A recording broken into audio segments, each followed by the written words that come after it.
Les hommes sont si nécessairement fous que ce serait être fou par un autre tour de folie de n'être pas fou. Victor Hugo rajoutait d'ailleurs que si j'en avais vu un plus fou, j'irais dire à Rome.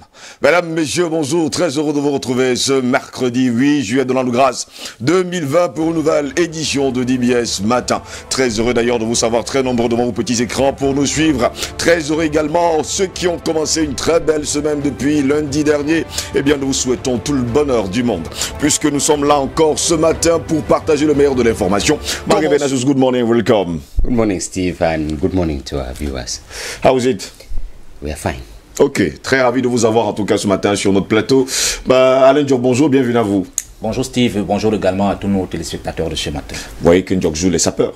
Actually, he's still thinking of those years in the university where... il joue les sapeurs, il est là ce matin. Comment allez-vous? Je me porte assez bien, sans problème, je suis là, ça va. Tout va pour le mieux? Tout va pour le mieux. Dans le meilleur des mondes. Pour l'instant. Quoi que les événements soient enchaînés, tout va pour le mieux. Vous l'avez bien compris, mesdames, messieurs. On espère également pour vous qui êtes à la maison que tout va pour le mieux dans le meilleur des mondes. Tout de suite et maintenant, voici l'information traitée par nos confrères de la presse écrite camerounaise, africaine et internationale. La première partie en langue anglaise avec Marguerite Venasius.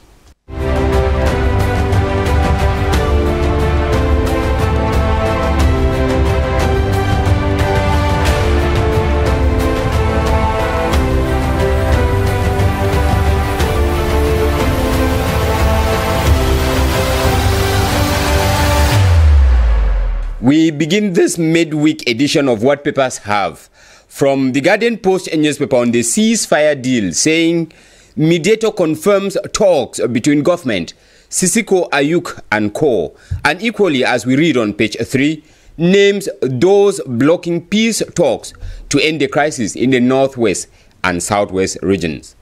In the same story, the paper in the editorial page asks who is afraid of dialogue between government and separatists.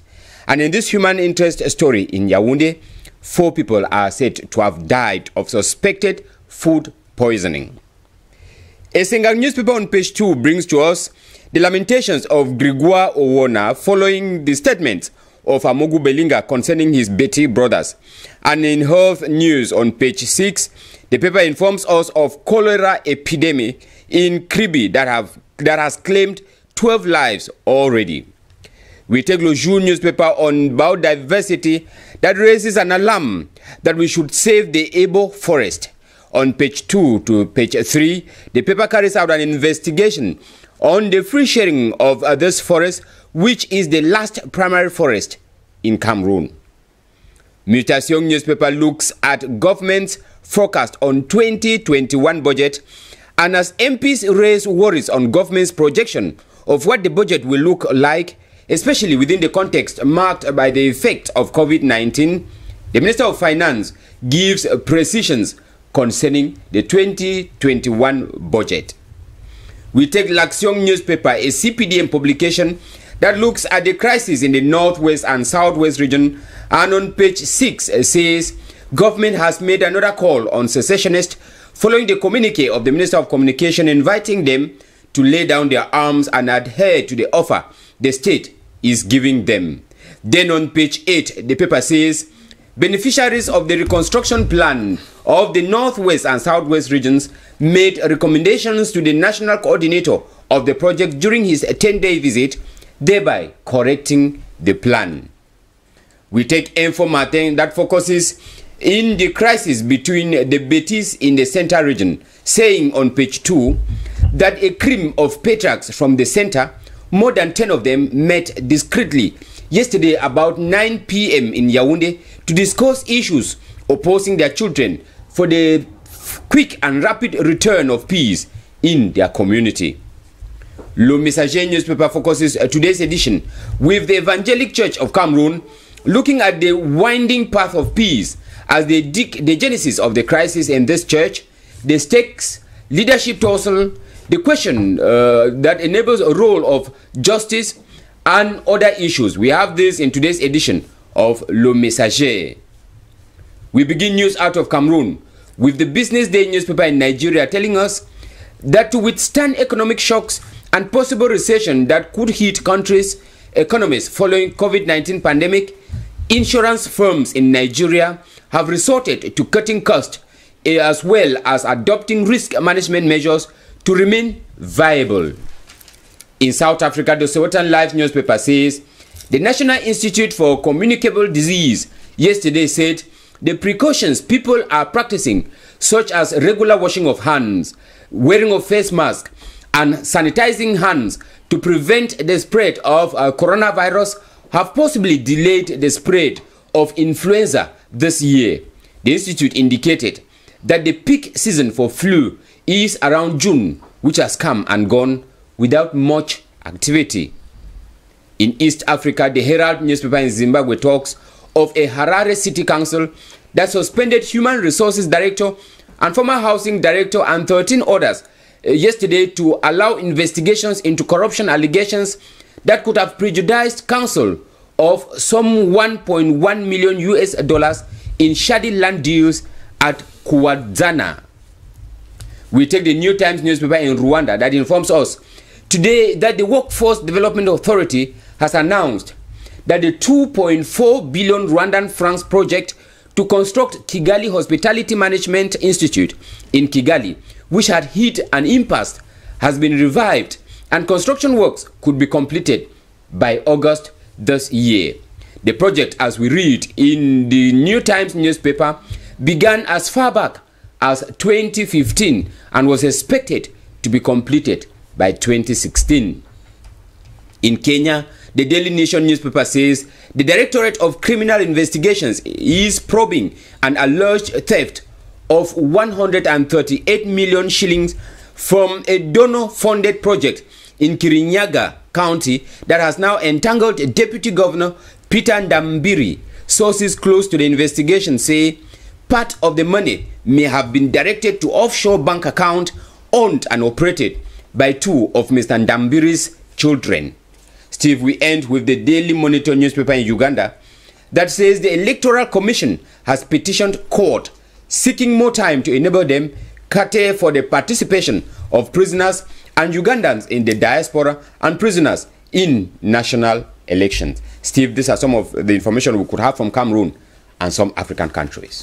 Merci pour cette belle revue de presse. On parle bien sûr de cessez-le-feu entre, il faut le dire, les médiateurs et surtout le gouvernement aussi, Sissoko Ayoutabou et les autres également. Sans oublier bien sûr que j'ai bien aimé la grande une du quotidien Le Jour ce matin, le journal d'Aman Mana, il faut sauver la forêt des Beaux. Et bien ça me rappelle tout simplement le film sorti le 24 juillet 1990, un film de Steven Spielberg. C'était Il faut sauver le soldat Ryan avec Tom Hanks. Il y en a eu, il faut le préciser, l'Oscar du meilleur acteur. On va pas également oublier l'Oscar du meilleur film. Tout de suite, allons-y avec la partie française, cette fois-ci avec Alain Diok.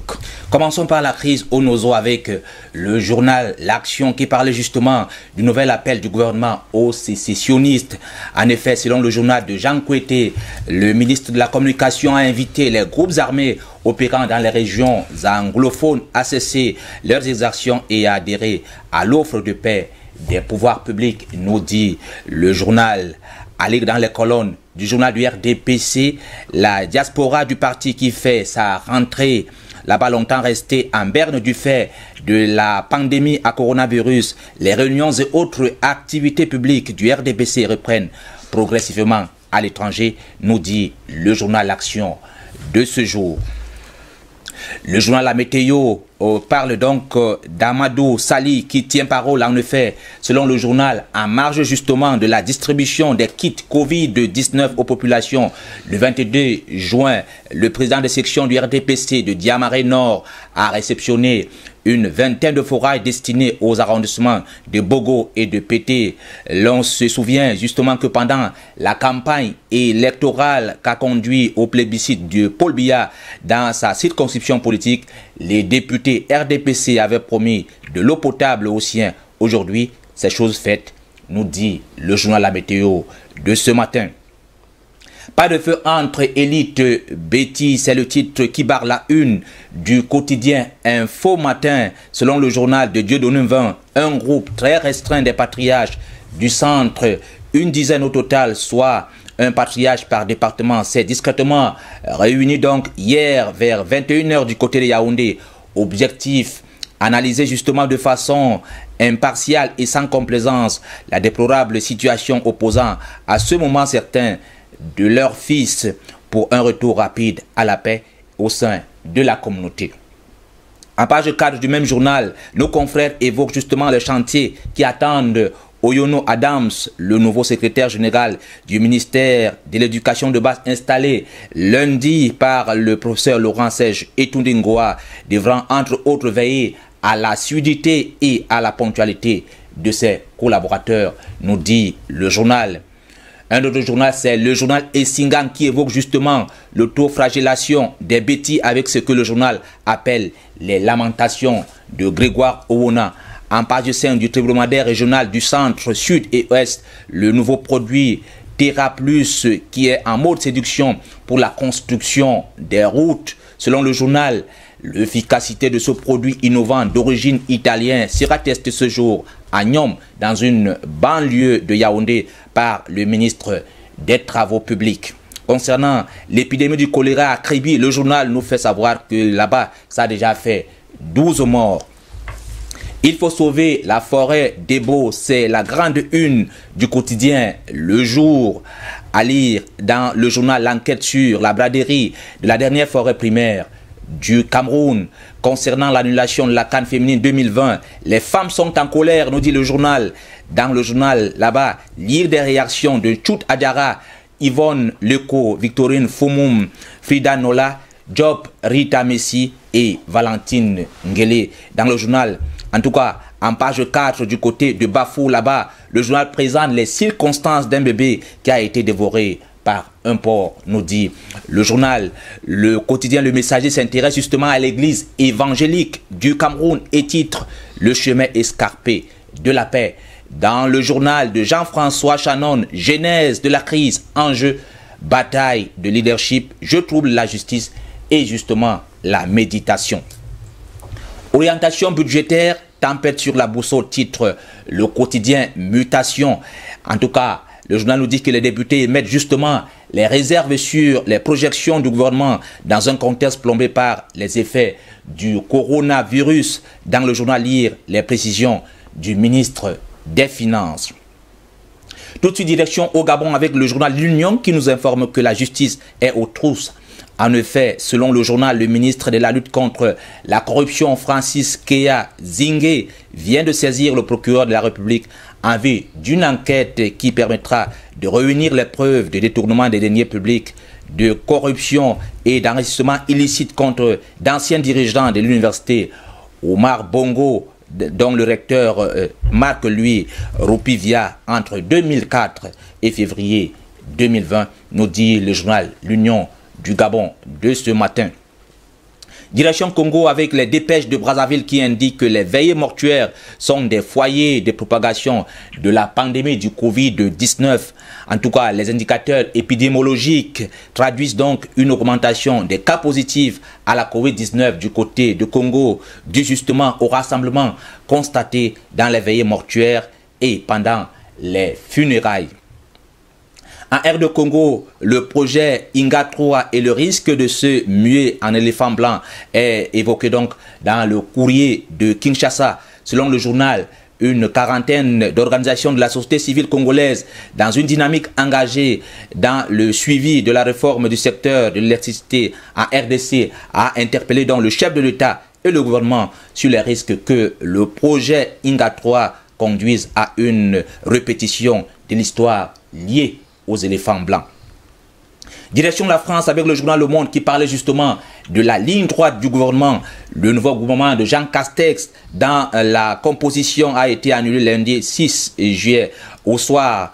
Comprend 30 ministres et ministres délégués proches de Nicolas Sarkozy et des Xavier Bertrand, nous informe le journal. En tout cas, le journal catholique La Croix nous renseigne que le virus court toujours selon les déclarations de l'OMS hier. L'épidémie s'accélère et le pic n'est pas encore atteint. Terminons par le quotidien sportif. L'équipe qui évoque l'OM qui muscle sa défense après avoir finalisé le transfert définitif de Ibraro Gonzalez. Les dirigeants marseillais pistent un autre arrière central, l'international argentin Leonardo Balerdi ou du Borussia Dortmund, nous dit le journal. Voilà, Steve, les différents sujets traités par la presse ce matin. On ne le dira jamais assez. Le reste, c'est en kiosque ou chez votre marchand de journaux. Oui, le joueur vient du Borussia Dortmund, du côté de l'Allemagne. Il pourra justement signer un contrat avec l'Olympique de Marseille, un club, il faut le dire, hein, que nous aimons bien. Votre club de cœur. Oui, voilà. Que nous aimons super bien, ça il faut le préciser. Enfin, vous savez, moi je suis Marseillais depuis mon enfance. Hein. J'ai grandi dans un quartier qu'on appelle Nebel. Alors et forcément, encore que vous savez que oui, Marseillais. Oui. Je pense que c'est Joseph-Antoine Bell qui a évolué de ce côté. Ça justement, ça fait en sorte que nous, de ce côté-là, on a été ravis de savoir que Jobel, parce qu'on l'a surnommé Jobel, il était quand même l'un, faut le dire, hein, la tête pensante de l'OM, de l'Olympique de Marseille à cette époque. Et il a tenu tête à Bernard Tapie. Il était parmi les cadres de cette équipe. Et donc, vous voyez que c'est un homme libre depuis, c'est pas aujourd'hui. Il a la liberté de penser, il a la liberté de dire tout ce qu'il pense. Et donc, c'est aussi ça, un homme. Vous ne pourrez rien enlever à Joseph-Antoine Bell, hein. Sa liberté de penser, il va la garder. Peu importe ce que vous allez dire. Ça également, c'est ça que nous avons en lui. Et pendant ce temps, du côté de la France, le gouvernement Castex est totalement à droite. On se demande bien parce que on voulait que dans ce gouvernement... Parce qu'on a l'impression que tous les postes de Sarkozy sont ceux qui sont venus au pouvoir. Absolument. On se disait que peut-être les gens de la République en marche serait peut-être aussi... Non, ils ont perdu les élections municipales. Voilà. Ils ne vont pas vraiment parler. Et parlant de la République en marche, c'est vraiment une belle chute libre. C'est très compliqué, mais... Un château de cartes. Il n'en demeure pas moins que c'est justement, je crois que, disons que c'est le parti du président de la République.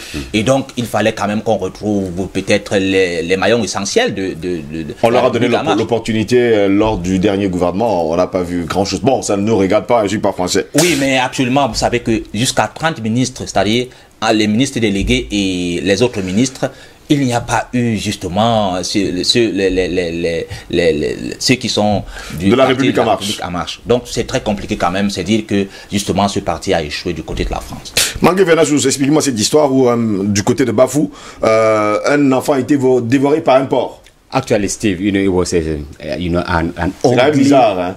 It was an ugly story when faut me dire, le porc, il avait combien de kilogrammes? That is the point. I mean, an ugly story to tell us that où étaient les parents?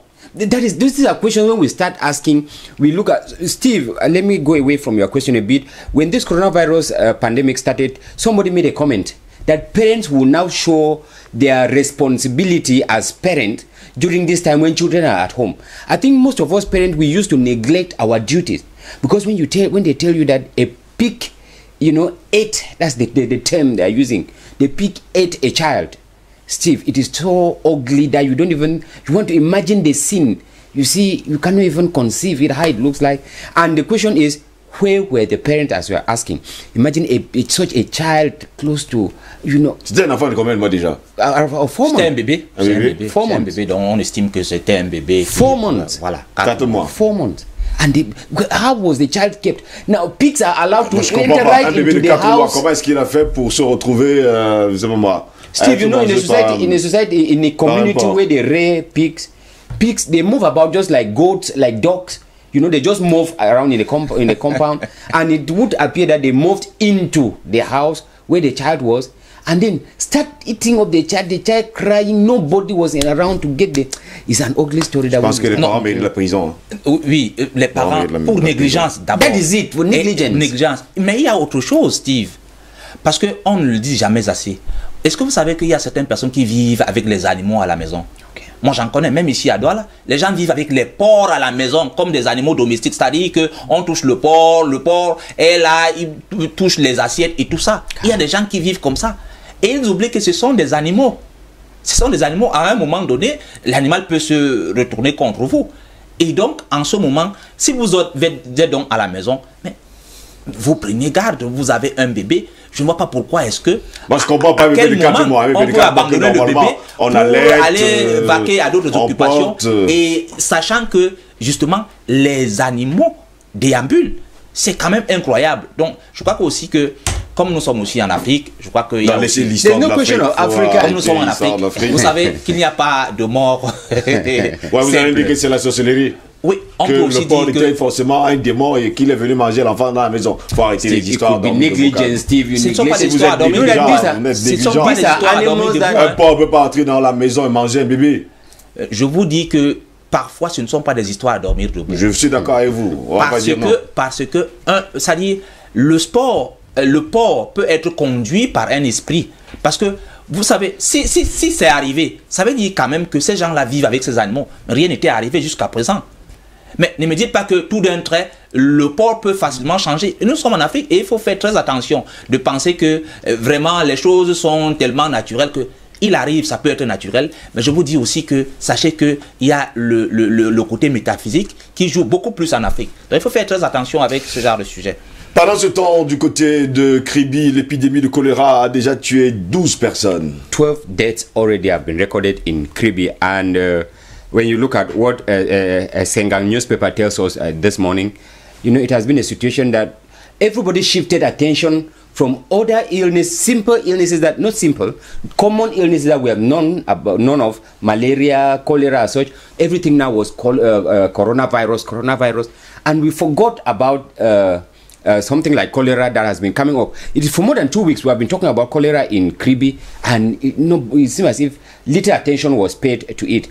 But Steve, when we look at coronavirus and cholera, you know, the mode in which they spread, they are approximately the same, because they used to tell us about cholera as an illness that or an epidemic that, you know, that loves in hygienic conditions. That is when you are not hygienic enough.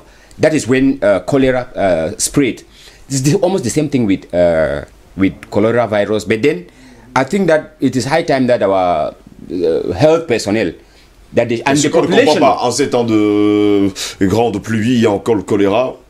There are some areas that we have stagnant waters that can propagate. Yes, that propagate the spread of. De Kribi, ce n'est pas encore la grande saison des pluies, ça il faut le préciser. Of course, so we can have such, and then we'll have such cases. And if care is not taken, we're already talking of 12 cases of death already. It may continue, and it is already an epidemic in Kribi. It may also extend to other localities. Terminons avec le chemin escarpé de la paix, l'église évangélique du Cameroun. C'est d'ailleurs la grande une du quotidien Le Messager ce matin. Oui, disons que depuis un moment, c'est pas aujourd'hui, hein, ça fait plusieurs années aujourd'hui que l'église évangélique est engluée dans des interminables querelles de leadership. Vous savez qu'il y a certaines églises, même évangéliques, qui ont été fermées, d'autres qui continuent justement à évoluer. Mais maintenant, il y a beaucoup de questions qui se posent, parce que l'affaire est même portée au tribunal. Maintenant, jusqu'à... Et tu l'appelles Gombo, hein? Oui, c'est une affaire de gombo, justement parce que les gens veulent contrôler le gombo. Et justement aussi parce que les gens ne veulent pas respecter certains accords qu'ils ont préalablement établis. C'est-à-dire que vous êtes dans une organisation, vous vous dites, ok, après tel, puisqu'il y a quand même, vous savez que chez nous, la communauté, ça joue beaucoup. Après telle communauté, c'est tel autre qui sera modérateur. Mais il arrive donc que lorsque vous arrivez donc à terme de votre mandat, les autres communautés disent, mais nous, on ne peut pas, puisque c'est sucré. Vous savez que c'est le pouvoir, il est sucré. Et avec ce que ça renferme comme avantage, les gens ne veulent pas justement se détacher de ça. Et c'est ça qui pose donc le problème. Et ça a conduit que, justement... Il y a également eu un autre problème, le problème d'affectation. Quand on affecte, par exemple, un pasteur, absolument, alors qu'il sait pertinemment, qu'il sait déjà bien former un bon business dans cette paroisse, il peine. Absolument, parce qu'ils savent... Là où on l'envoie. Hein. Voilà, et donc ils savent comment est-ce qu'ils gèrent leurs choses. Et ils savent pertinemment que ici, ça me donne beaucoup plus d'avantages. Et là-bas, qu'on m'envoie, justement, c'est comme une espèce de sanction. Donc, terminons, messieurs, avec pas de feu entre élite Betty. On parle bien sûr avec Info Matin. Et on ne va pas oublier également, en parlant de l'autoflagellation des Betty, les lamentations de Grégoire Owona. Moi, ça me rappelle en tout cas les lamentations de Jérémy. Steve, there has been this crisis going on within this tribe in the central region, the Betty. You know, when somebody comes out and denounces certain issues that are going on, and I feel that the person who is concerned, that's the person who agitates the more. If we have to look at it keenly, you know, the paper tells us, one of the paper tells us that the cream of the elite or of the patriarchs from the central region, they met yesterday about 9 p.m. in a nocturnal meeting to iron out the issue. I think that it's high time we should, when we are ironing out issues, let us identify troublemongers. Because when such a crisis, it's just like the crisis in the northwest and southwest region, there are people who don't want it to finish or to end. There are people who want it to continue. So just like there are people within the tribe, the Beti tribe, that want to create problems between, you know, we are on en a human parlé beings. ici hier, hein, il faut préciser par ailleurs qu'il y a d'autres fronts sur lesquels on peut justement aller travailler. Pendant ce temps, les gens sont en train de faire des querelles de chiffonniers en parlant de tribalisme. Ça, c'est quand même quelque chose d'extraordinaire. On parle par exemple de la souveraineté monétaire qu'il faut mettre en place. Pendant ce temps, des gens sont en train de nous faire raconter une histoire à dormir debout. Moi, je suis bamileke, moi, je suis anglophone, moi, je suis francophone. C'est des histoires à dormir debout. Ce ne sont pas des histoires à C'est des dormir histoires à debout. dormir Non, debout. on ne peut pas Il y a dire que ce sont d'autres des choses histoires à à dormir faire. debout. Moi, je vais vous dire pourquoi. Je vais vous dire pourquoi. Et ce sont des choses beaucoup plus complexes qu'on le pense. Non, c'est je vais des vous dire, histoires à dormir debout. beaucoup complexes qu'on le pense. Je vais vous dire des choses. Écoutez, il y a, au centre par exemple, il y a eu des élites comme Tebela, il y a des élites comme Onobiono. Et les gens du centre se sont rendus compte que, effectivement, les leurs ne progressent pas en termes d'affaires. Et maintenant, il se dit que lorsqu'on voit donc un homme d'affaires qui est en train de prospérer, il se dit qu'il y a des jaloux. Et donc, c'est pour cela qu'il a fait cette sortie. Et maintenant, la sortie maintenant aussi des patriarches n'est pas anodine. On ne peut pas dire qu'elle est anodine. Ça veut dire qu'il y a le feu dans la maison. Même si aujourd'hui le journal nous dit qu'il n'y a pas de feu entre les... Il y a plus que... Il y a une assise. Je vous poserai une question simple. Hein. Alain Jog, la question est simple. Oui. Pendant qu'on va parler de Betty et de ça, qu'est-ce qui va changer? Non mais, vous ne pouvez pas d'abord ne pas justement arranger ce qui est à la maison et voir ce qui est plus loin. Il faut d'abord que, entre nous d'abord, il faut que ça aille mieux avant de voir comment on peut continuer dans l'avenir. Entre francophones et anglophones, voici encore 2 tribus qui ont été créées. Qu'est-ce qui a changé? Oui, mais ça, c'est une création des autres. Je suis d'accord avec vous. Mais ça ne voudrait pas dire que nous ne devons pas régler nos problèmes d'abord entre nous. Parce que si ça ne va pas entre vous au niveau de la famille, je vous assure que c'est qui, par exemple, ce que vous venez d'énoncer tout à l'heure, francophone et anglophone, qu'on vient de créer, ça n'ira justement pas. Voilà. Ça n'ira pas. Mais commençons d'abord à balayer. Je vous rappelle que chez moi, ici, là où j'habite, il y a des personnes, je ne les appelle pas des anglophones, oui. N'est-ce pas? Oui. Je les appelle des frères. Je suis avec eux depuis de longues années, depuis 1992. Oui. Mais ils ont fui Bamenda pour venir ici. C'est même des personnes qui m'ont élevé à un moment donné. Oui, absolument. Donc vous allez penser que je vais les prendre pour des anglophones? Steve, parfois aussi, on agite Soyez beaucoup. Gentil. On agite beaucoup. On agite beaucoup cette affaire. Par contre, c'est dans les réseaux sociaux qu'on agite ça beaucoup. Par contre, dans la vie de tous les jours, on ne ressent pas ça. Moi, je disais à quelqu'un la dernière fois que j'ai des cousins qui habitent chez les anglophones, c'est-à-dire dans des maisons que les anglophones ont construites du côté de Boumiébé. Je déteste le terme. Et vous n'allez pas dire que les gens ne vivent pas depuis longtemps. Vous avez un mot à dire pour terminer avec ça. Steve, actually, the crisis in Nebeti, that's why I was saying that, you know, the paper tells us that the patriarchs, the elites, that's the leaders of this tribe, they met yesterday in the evening to discuss the issues. And we think that once we are discussing this issue, it's just like the Anglophone crisis that you are saying. There are people who don't want it, they want it to continue. When you read the Guardian Post this morning, they are telling us that a mediator indicates names of those who don't want it to end, which means they are happy seeing it continue.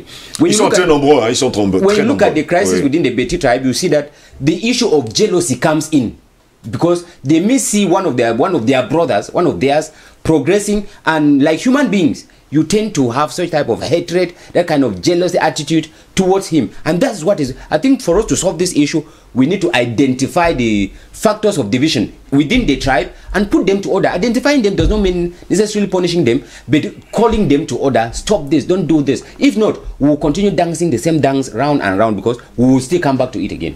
En tout cas, eux, ils sont en train de danser une très mauvaise danse. C'est une très mauvaise danse. On espère que la danse va s'arrêter. Je voudrais ajouter qu'il faut que les gens arrêtent chez nous, que si on parle, quelqu'un est en train de parler de sa communauté, que ça voudrait dire que c'est le tribalisme. Mais archi faux. C'est pas le tribalisme si les gens sont en train de parler de leur communauté. Il faut qu'on arrête cette affaire où les gens ne vont plus parler de chez eux, les gens ne vont plus parler de leurs origines. Ça veut dire que si on parle de ça, on agite que le tribalisme. Non. Il faut savoir que les gens ont leurs problèmes à eux et qu'il faut régler ça. On ne peut pas banaliser des problèmes. Et c'est comme ça que ça commence. Merci beaucoup, Alain Diop, d'avoir été là ce matin. Merci également à vous, Mangué Vernachus, pour tout ce coup de gueule que vous avez eu ce matin. Et sans oublier un peu d'énervement également. Tout de suite maintenant, avant que nous entrions dans le débat avec tous nos invités qui sont déjà là. Mes invités sont là ce matin. Passia Pafendom, bonjour et bienvenue à vous. Bonjour Steve, bonjour à mes amis de panel que vous aurez l'amabilité de nous présenter tout à l'heure. Bonjour à tous nos valeureux techniciens, bonjour à tous les fan clubs dans le monde de DBS La Matinale et merci pour cette invitation. Et c'est nous qui vous disons merci d'être là ce matin. J'espère que la semaine a bien commencé. Ouais, légèrement bien commencé malgré les pluies de doigts là, mais bon, on tient le coup. On tient le coup. Albert Anatoly ici, bonjour et bienvenue à vous. Bonjour Steve, je salue mon grand frère Patient Dom, je salue les autres copanélistes que vous aurez le privilège de présenter tout à l'heure aux téléspectateurs. Je salue particulièrement toutes ces populations qui depuis plusieurs mois ne voient pas une goutte d'eau couler de leur robinet. Mon coup de gueule de ce matin, c'était un coup de colère. Vous vous souvenez, l'été dernier, nous avons questionné la pertinence de la collecte de la taxe d'hygiène d'assainissement et d'adduction d'eau potable qui est collectée par les collectivités locales.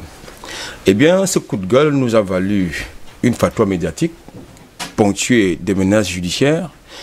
Eh bien, ce matin, je voudrais rappeler à ces individus qui, pour certains, sont diplômés, que je voudrais les renvoyer lire, n'est-ce pas, leur bord relatif au cours sur le mandat représentatif, si du moins ils étaient assidus, au cours s'ils n'étaient pas fanatiques de l'école buissonnière, pour leur indiquer que le mandat représentatif, ça veut dire que ces gens-là qui ont reçu nos suffrages ont l'obligation de nous rendre compte parce qu'ils sont nos mandataires pour gérer n'est-ce pas, les affaires publiques.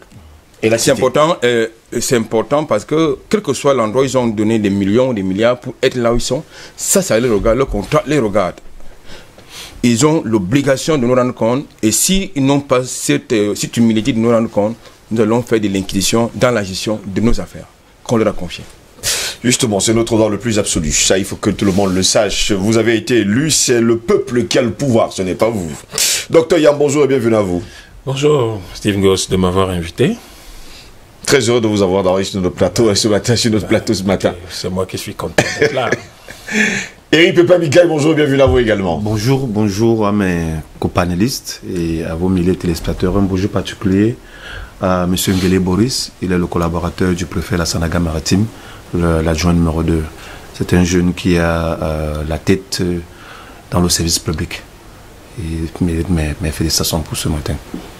Non, on a l'impression que vous le caressez dans le sens du poil ce matin. Oh. On ne sait jamais avec les gars. On ne sait jamais avec les gars. Pendant que nous te tire sur les collectivités territoriales décentralisées, le mec lui caresse dans le sens du poil. Alors quand vous l'avez compris, mesdames, messieurs, vous êtes sur DBS ce matin, tout de suite et maintenant voici le débat.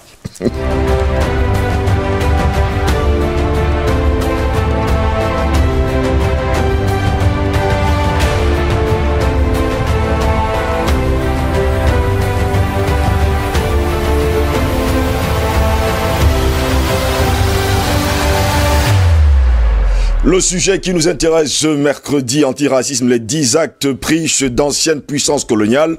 Pour quel objectif? C'est d'ailleurs notre grande interrogation ce jour.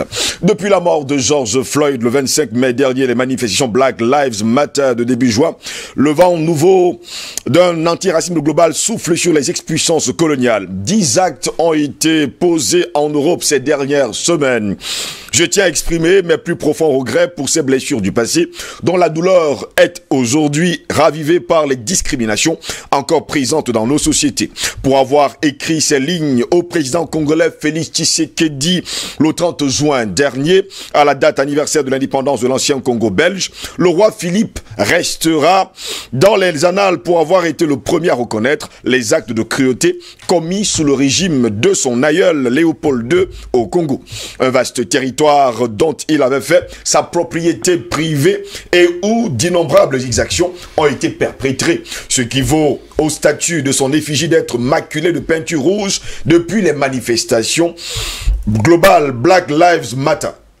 Le monarque n'a pas présenté d'excuses officielles, comme l'a pourtant recommandé en février 2019 un groupe d'experts des Nations Unies sur les personnes d'origine africaine. Sa déclaration a cependant été saluée en Belgique comme un pas important. Jusqu'à présent, l'omerta régnait au sein de la famille royale sur ce passé, un motif de fierté et surtout de nostalgie pour de nombreux anciens du Congo. Patrick De Waal, le président libéral de l'Assemblée fédérale, a annoncé justement le 12 juin dernier qu'une commission d'experts sera mise sur pied pour faire la paix avec le passé colonial du côté du Congo-Kinshasa, dénommée Commission Vérité et Réconciliation.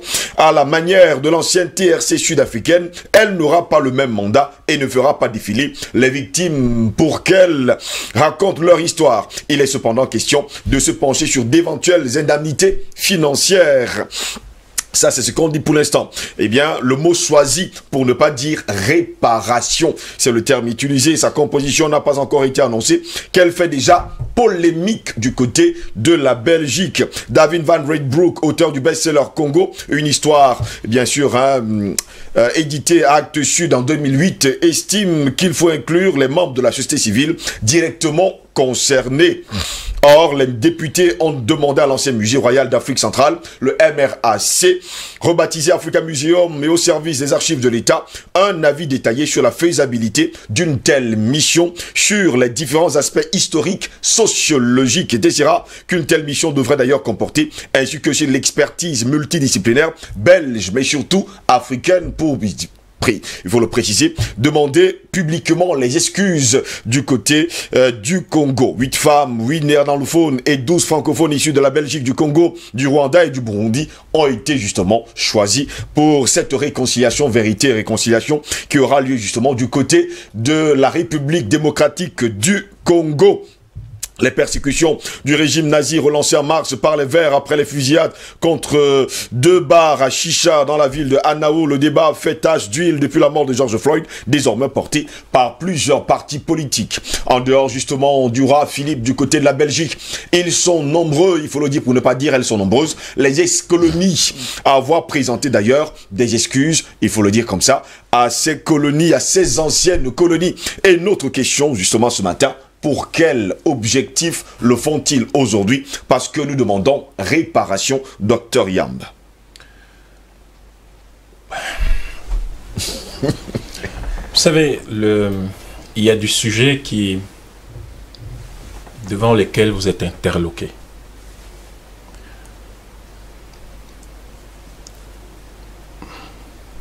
L'Afrique, dans sa relation avec l'Europe, a connu jusqu'à présent 3 génocidaires exceptionnels. Vous avez le roi des Belges, Léopold, qui est responsable de, dit-on, entre 10 et 20 millions de morts au Congo, Burundi et Rwanda. Et là, nous avons un de ses descendants qui, en réalité, ne sait pas quoi faire et nous raconte une longue histoire à dormir debout, qui n'a aucune valeur pour nous les Africains et qui est, c'est-à-dire qu'en étant gentil, c'est une insulte. Nous avons un deuxième qui est présenté par l'humanité comme étant le plus grand génocidaire, comme le criminel le plus grand du monde. Il s'appelle Hitler, qui a provoqué quelque chose qui a fait 70 millions de morts et ouvert l'ère de l'Holocauste nucléaire. Mais le plus grand criminel de l'histoire, le plus grand génocidaire, personne n'en parle. C'est un esprit tellement maléfique que je crois on n'ose pas imaginer que ce soit lui qui a été la cause d'un crime aussi grave et de la situation de racisme que vous dénoncez. Un beau jour d'hiver 1454, un pape, Nicolas V, signe une encyclique qui légitime l'esclavage, déclarant que les Noirs n'ont pas d'âme et que leurs terres sont vacantes et sans maître. Donc il a légitimé à la fois l'esclavage et plus tard la colonisation. Selon l'historienne russe Svetlana Abramova, je préfère la citer parce que elle, son pays n'a pas été mêlé à l'esclavage. En tout cas pas directement, mais d'une certaine façon, mais pas directement. Elle estime que l'Afrique a perdu entre 150 et 200 millions de personnes durant tout l'esclavage, toute la période de l'esclavage. Les Européens eux-mêmes s'accordent à reconnaître aujourd'hui, dans toutes les études scientifiques qui sont présentées, qu'il y a eu entre 20 millions et 50 millions de Noirs qui sont arrivés en Amérique du fait de l'esclavage. Et ils reconnaissent que pour un esclave arrivé et vendu effectivement en Amérique, il y en a 10 qui sont morts. Parce que lors des razzias, parce qu'on ne pouvait pas attraper tout le monde facilement, il y en a qui ont été tués, d'autres se sont donné la mort, et il y en a une bonne partie qui sont morts dans le démantèlement des camps ou dans les forts, etc., ou certains qui se sont jetés dans la mer pour échapper à la déportation, ou d'autres qui ont été carrément, des cargaisons entières ont été jetées dans la mer parce qu'il n'y avait pas assez à manger, parce que des maladies s'étaient déclarées, etc., etc., ou parce que des pirates avaient attaqué ces bateaux. C'était à l'époque la marchandise la plus prisée. Cet esprit maléfique, à cause de son encyclique, a installé dans l'esprit des Européens l'idée que le noir n'a pas d'âme, l'idée que le noir est corvéable à merci par ce fait, l'idée que ce n'était pas un être humain. Et il s'appuyait sur la Bible des chrétiens. Genèse chapitre 9, vous serez l'esclave de l'esclave de l'esclave de vos frères. Jusqu'à la fin des temps. C'est écrit dans la Bible. Et c'est là-dessus que se fonde le pape pour légitimer une chose pareille. 200 millions d'Africains. 200. C'est-à-dire l'équivalent du Nigeria et de la CEMAC rayés de la carte. Vous prenez le Nigeria, prenez le Cameroun, le Congo, le Gabon, la Guinée équatoriale, le Tchad, ces pays, vous prenez toute leur population rayée de la carte. Je ne sais pas s'il y a un esprit aussi maléfique, s'il y a un esprit plus maléfique que celui-là. Mais là, on ne parle que de l'esclavage. On n'a pas parlé des morts de la colonisation. Donc vous pourriez même ajouter la RD Congo, la population de la RD Congo là-dedans. Peut-être que ça ne suffirait pas. On n'a pas encore parlé des morts de la période après l'esclavage aux États-Unis.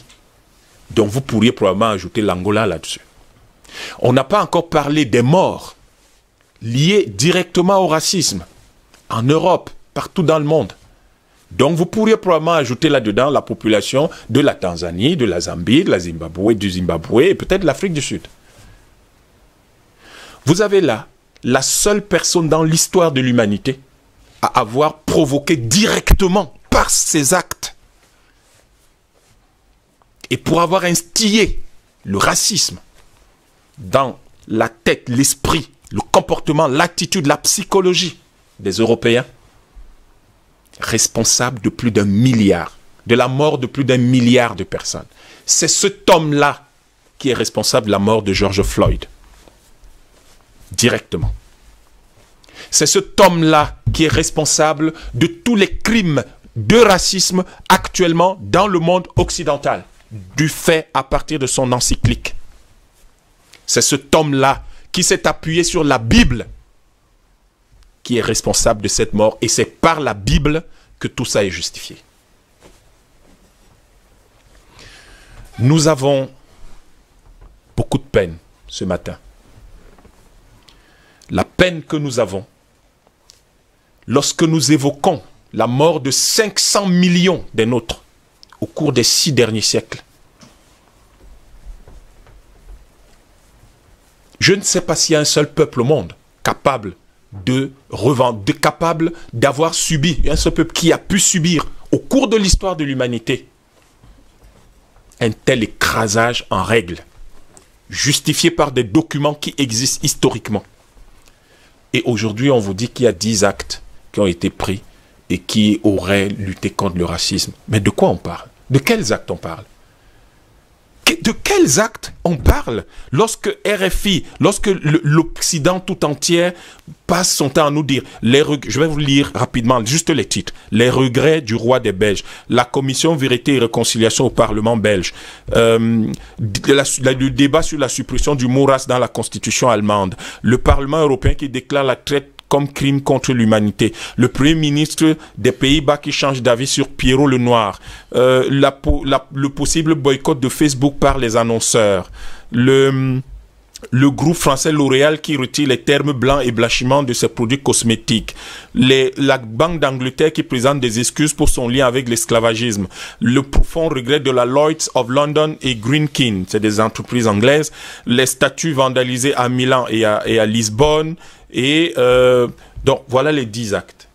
Mais vous avez d'autres choses, vous n'avez pas que ça. Vous avez la coalition des villes européennes contre le racisme qui vous présente également 10 actes, 10 points pour lutter contre le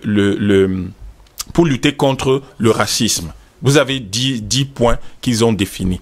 Alors, de quoi il s'agit? Je vous lis juste les titres. De quoi il s'agit? Ils vont vous dire que, en réalité, la première chose qu'ils vont faire, c'est que ils vont essayer, passons dessus, hein, ça va être peut-être un peu long, j'ai du mal à retrouver, mais ils vont vous dire qu'ils vont mettre en place des actions pour l'emploi, pour l'accès aux emplois et pour l'accès au logement, pour dénoncer et collecter les actes de racisme qui se posent tous les jours. Vous pensez vraiment que quand moi je suis africain, j'entends une telle faiblesse de réflexion contre le racisme, je suis content? On n'est pas en train de parler de 10 morts, on n'est pas en train de parler d'une personne qui est décédée par accident. On est en train de parler de quelque chose qui est organisé depuis des siècles et qui se chiffre en centaines de millions de morts. Et les gens vous parlent de l'accès à l'emploi, de l'accès au logement? Mais de quoi? C'est quoi cette moquerie? Messieurs, les deux seules choses qu'il faut reformer pour que le racisme cesse, l'Europe n'est pas prête à y toucher. Il s'agit de leur système éducatif, il s'agit de leur religion chrétienne. Le jour où vous changez dans la Bible le fait qu'on traite les Noirs, les descendants de Cam, d'esclaves de l'esclave des Japheth et de Sem, qui justifie Sem, c'est l'ancêtre des Arabes, c'est ça qui justifie l'esclavage arabe, parce que même les Arabes se fondent dessus pour dire que les Noirs sont des esclaves. Tant qu'on n'a pas réformé ce genre de choses, le racisme ne finira pas. Parce que c'est à partir de là qu'on l'a instillé dans leur esprit, dans le système éducatif. Mais le roi des Belges se moque de qui? Pourquoi les Belges sont racistes? Parce qu'on leur apprend depuis l'enfance à l'école que les Noirs n'ont pas d'âme. Parce que tous les dimanches, chaque fois qu'ils vont à l'église, on leur rappelle que les Noirs n'ont pas d'âme. Si vous ne changez pas le système éducatif, vous ne changez pas la religion, comment vous allez extraire de la tête des gens qui ne doivent pas être racistes? Vous croyez que c'est parce que la FIFA a pris 2-3 petites dispositions que les gens seront plus racistes? Qu'on ne sifflera plus les Noirs dans les stades? Qu'il n'y aura plus de George Floyd? Que l'extrême droite ne votera plus, n'aura plus le plus de voix en Afrique? Les partis d'extrême droite ont le plus de voix en Afrique. Parce que c'est des statistiques. Je ne parle pas de choses que j'invente, c'est des statistiques. Parce que vous croyez qu'il viendra un seul instant où, lorsqu'on n'attaque pas les problèmes à la racine, on pourra les résoudre?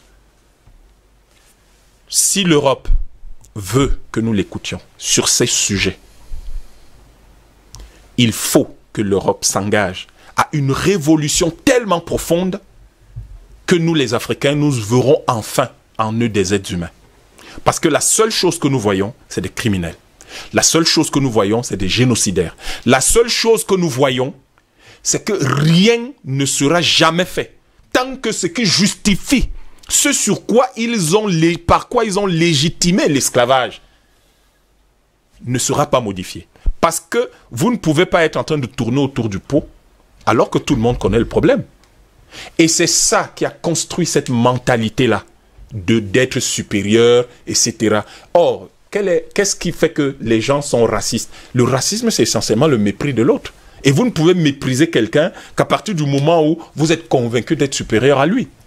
Qu'est-ce qui s'est passé? Mais pour l'Afrique, et je conclus par là, excusez-moi d'avoir parlé très longtemps, mais je suis vraiment en colère. La seule façon que l'Afrique a de mettre fin au racisme, c'est de se fermer. C'est ce que le Japon a fait avec l'ère Meiji. L'Afrique doit se fermer, penser ses blessures. Et quand elle s'ouvrira à nouveau, elle aura retrouvé ses esprits.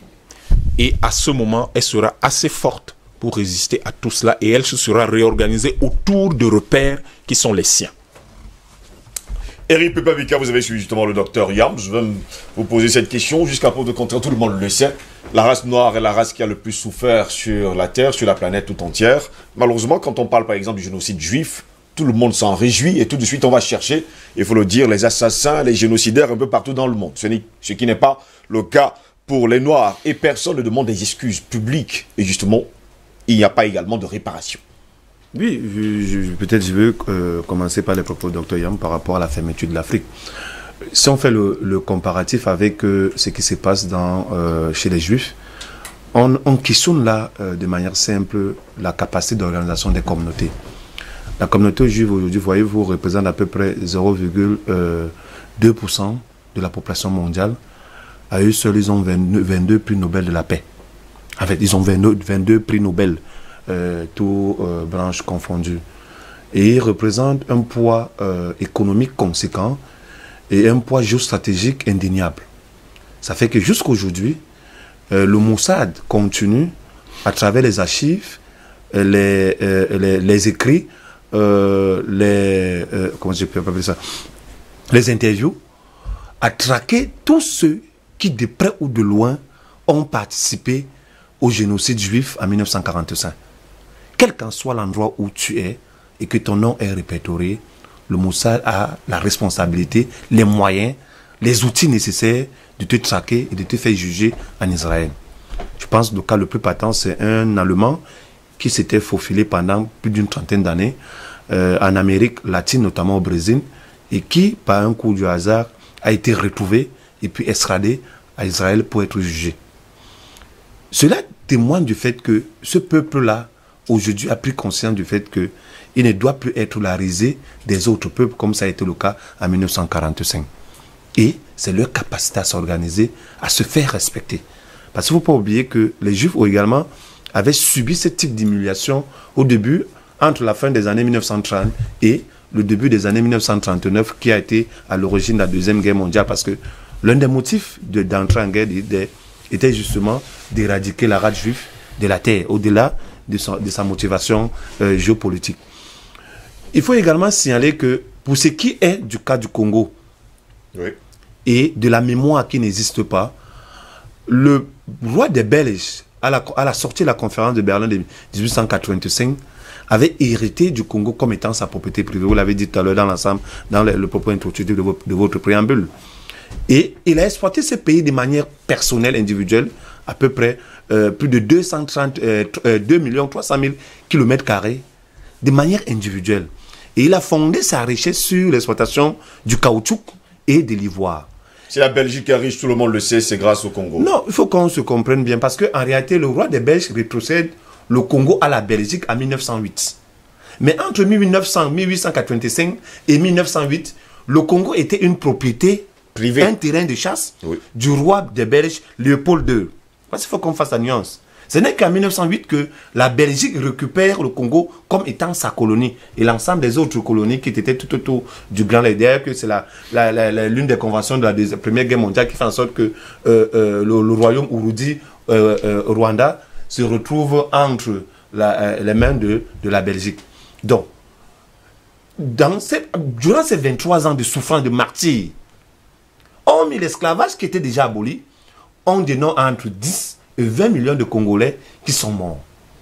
Et l'une des atrocités utilisées par le roi des Belges était de décapiter, de dépecer les mains de ceux-là, voilà, qui n'étaient pas capables, qui ne remplissaient pas, voilà, d'apporter les rendements escomptés, notamment dans les stations du caoutchouc.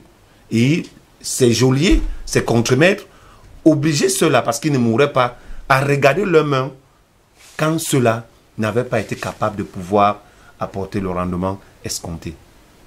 Et quand ils rétrocèdent donc le Congo à la Belgique, ils s'arrangent à brûler tous les documents qui pouvaient l'incriminer dans cet acte horrible. Et cela a permis non seulement d'enrichir la famille royale belge actuelle, mais également à construire la richesse de ce petit pays qu'on appelle la Belgique, qui ne fait pas, qui fait à peu près la moitié de la région de la Dama, à peu près 30 000 km² de superficie. Donc, on a dit une fois dans ce plateau, lorsqu'on traitait du problème de George Floyd, qu'il y a à peu près dans le monde 5 ou 6 pays que l'esclavage a enrichi. Ils se connaissent. C'est la France, c'est la Hollande, c'est l'Angleterre, c'est le Portugal, c'est l'Espagne, et puis c'est le Brésil. Les États-Unis. C'est la Belgique. Non, les États-Unis, bien après. Bien après. Mais les 5 pays européens ou 6 pays européens que l'esclavage a enrichi lourdement. Parce qu'il faut le dire, les États-Unis n'étaient que le point de chute des esclaves qui étaient achetés en Afrique par les Occidentaux. Il faut qu'on se comprenne très bien. Plus tard, les États-Unis comprennent l'intérêt de pouvoir se construire une puissance économique à partir d'une main-d'œuvre bon marché qui est installée sur son territoire. Et c'est Marx qui le dit. La meilleure façon d'enrichir quelqu'un, c'est de faire travailler les autres de manière gratuite. Et ça a duré 400 siècles que les Noirs ont travaillé gratuitement pour les Occidentaux. Donc, si on travaille pour toi pendant 400 ans, même s'il faut que quelqu'un prenne le balai et balaye légèrement, au bout de 400 ans, normalement, tu devais être quelqu'un qui est immensement riche. C'est ce qui peut justifier aujourd'hui la richesse ou alors le monde moderne des Occidentaux. Donc, ce n'est pas oublié, les crimes ne sont certainement pas oubliés. Mais aujourd'hui, au-delà des colères, des coups de colère qu'on peut monter, il est question de se structurer pour pouvoir obliger les Européens à changer de paradigme. Tout à l'heure, le Dr Yamba a évoqué le côté de la Bible. Il ne faut pas oublier que l'un des théoriciens, en se fondant justement sur ces écrits de Dr Yamba tout à l'heure, c'est également le fameux Léopold II. C'est-à-dire longtemps avant que les impérialistes ne légitiment la colonisation. C'est Léopold II qui adresse une lettre aux missionnaires européens pour leur comment ils doivent se comporter en Afrique. Nous sommes en 1883, c'est-à-dire 2 ans avant la tenue de la conférence de Berlin qui lui consacre le Congo comme étant une propriété. C'est formidable quand même en fait en termes d'escroquerie humanitaire. De donner 2 350 km² de superficie avec une richesse immense. Parce qu'aujourd'hui, le Congo est un désastre écologique. C'est la raison pour laquelle ce pays fait l'objet de toutes les attaques. Et de toutes les convoitises. Et de toutes les convoitises. Oui. De remettre un pays comme ça à une seule personne. Mais il faut un peu qu'on interroge le PIB de la Belgique. Ou alors qu'on interroge un peu la source de richesse de ce monsieur. Il doit être l'un des hommes les plus riches de ce monde. Pour faire simple. Donc il est question pour les Africains dans ce cas-ci de s'organiser et de faire peur au monde. C'est fermé, oui, c'est une évidence. Parce qu'il faudrait que dans l'ensemble des relations que nous devons entretenir avec les autres peuples, notamment les peuples violents, comme le peuple européen, qu'on mette toujours l'esclavage au centre des négociations. C'est-à-dire ça commence avant et ça doit se terminer à la fin de la négociation. Pour qu'on les envoie le signal que pour une fois, on commence à se structurer. Et pour une seconde fois, on peut être capable de changer de paradigme en les obligeant à reconnaître publiquement. Parce qu'il y a également, là, à ce niveau également, il y a une grosse hypocrisie qui anime l'ensemble des journées nationales de reconnaissance de l'esclavage dans les pays européens. Il y a une grosse hypocrisie. Il y a une sorte d'humiliation qu'on rejette aux Noirs en les accordant des pseudo-journées de commémoration. Non. Il est question de reconnaître les torts commis contre le peuple noir et toutes les humiliations. Il faut également la réparation. Non, la réparation, même si elle est faite actuellement, parce qu'elle peut être faite sur le prisme des projets de développement, le docteur Yamba l'a dit tout à l'heure. Mais on parle de quelle respiration? Est-ce qu'une réparation, lorsqu'on a construit un métro dans un pays qui n'en avait pas, peut ramener 500 millions de personnes tuées, non pas parce qu'ils ont été malades, mais parce qu'ils ont été torturés? C'est compliqué. Albert Anatola, ici, jusqu'à preuve du contraire, plusieurs Africains qui nous suivent d'ailleurs et qui nous appellent de partout nous font savoir qu'aujourd'hui, il est l'heure de ne plus payer la dette.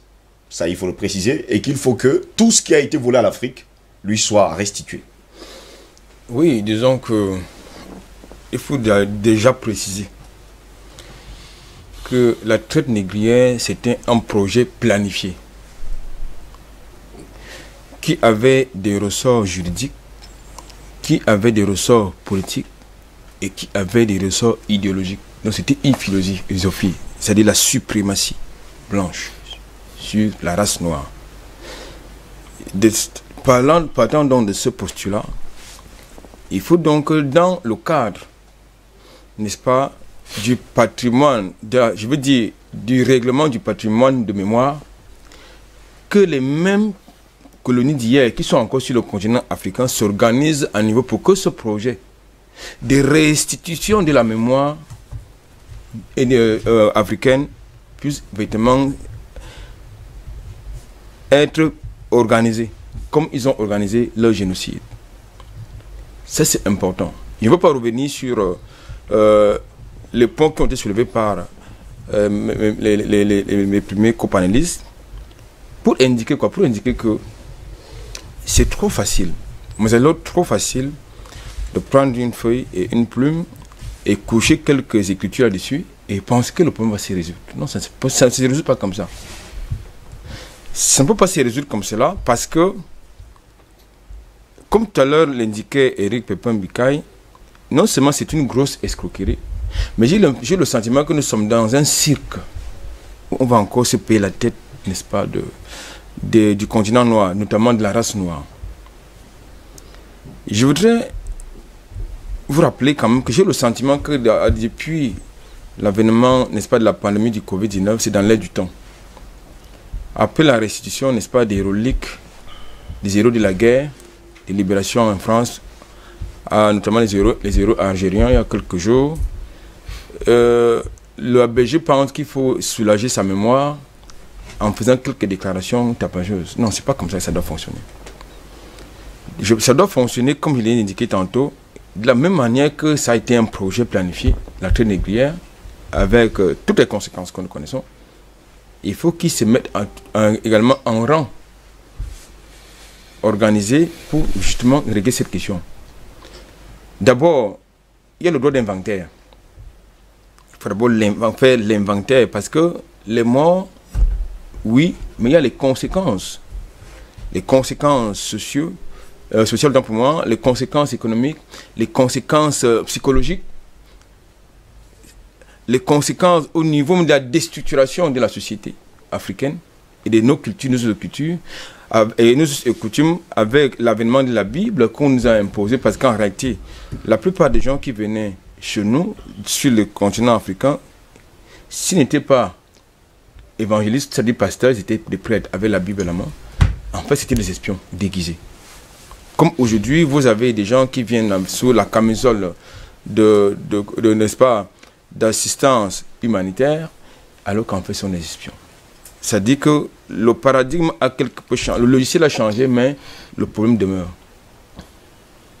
Ça, c'est important de le préciser. Je prends à témoin un événement majeur qui s'est déroulé ces derniers temps dans les eaux de la Méditerranée. Vous avez vu un bateau qui a fait le tour du monde avec des migrants à bord pendant 2 semaines. Pourquoi? Parce qu'on leur refusait l'entrée sur le territoire européen. Voilà donc des histoires, pendant qu'on parle d'un côté de pouvoir régler là, ce problème de mémoire, de l'autre côté, vous avez la répétition des mêmes actes racistes. Il ne faut pas quand même oublier que même chez les Arabes, il y a des races, il y a les Noirs. Donc, je pense que, et c'est quand même paradoxal, de constater que la race qui a plus de raisons d'être rancunière, d'être violente, c'est cette race qui continue d'être martyrisée. Parce que je peux vous dire que le noir a plus de raisons d'être rancunière vis-à-vis des autres.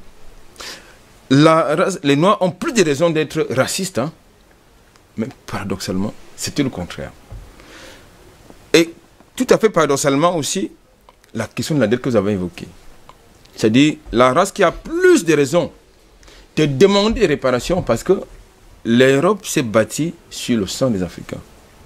Ça, c'est important de le préciser. Les États-Unis, à un autre niveau, sont bâtis sur le sang de l'esclavage, c'est le sang des Africains, des races noires, des Noirs. Donc, il est donc tout à fait paradoxal que une race qui a contribué à enrichir les autres et qui continue à les enrichir soit endettée, alors que c'est plutôt l'inverse qui devrait se dérouler, qui devrait s'effectuer. Donc, c'est ce qui pose dans le problème, justement, de l'organisation qu'un panéliste évoquait tout à l'heure sur le plateau, de prise de conscience et surtout d'actes courageux. Parce que pour justement engager cette discussion avec les colons, parce qu'il faut le dire, nous sommes toujours sur la colonie, nous sommes toujours colonies, quoi qu'on dise. Ça a peut-être un visage relativement humain, mais nous sommes toujours sur la colonisation. Lorsque vous voyez le plan d'ajustement structurel, c'est quoi?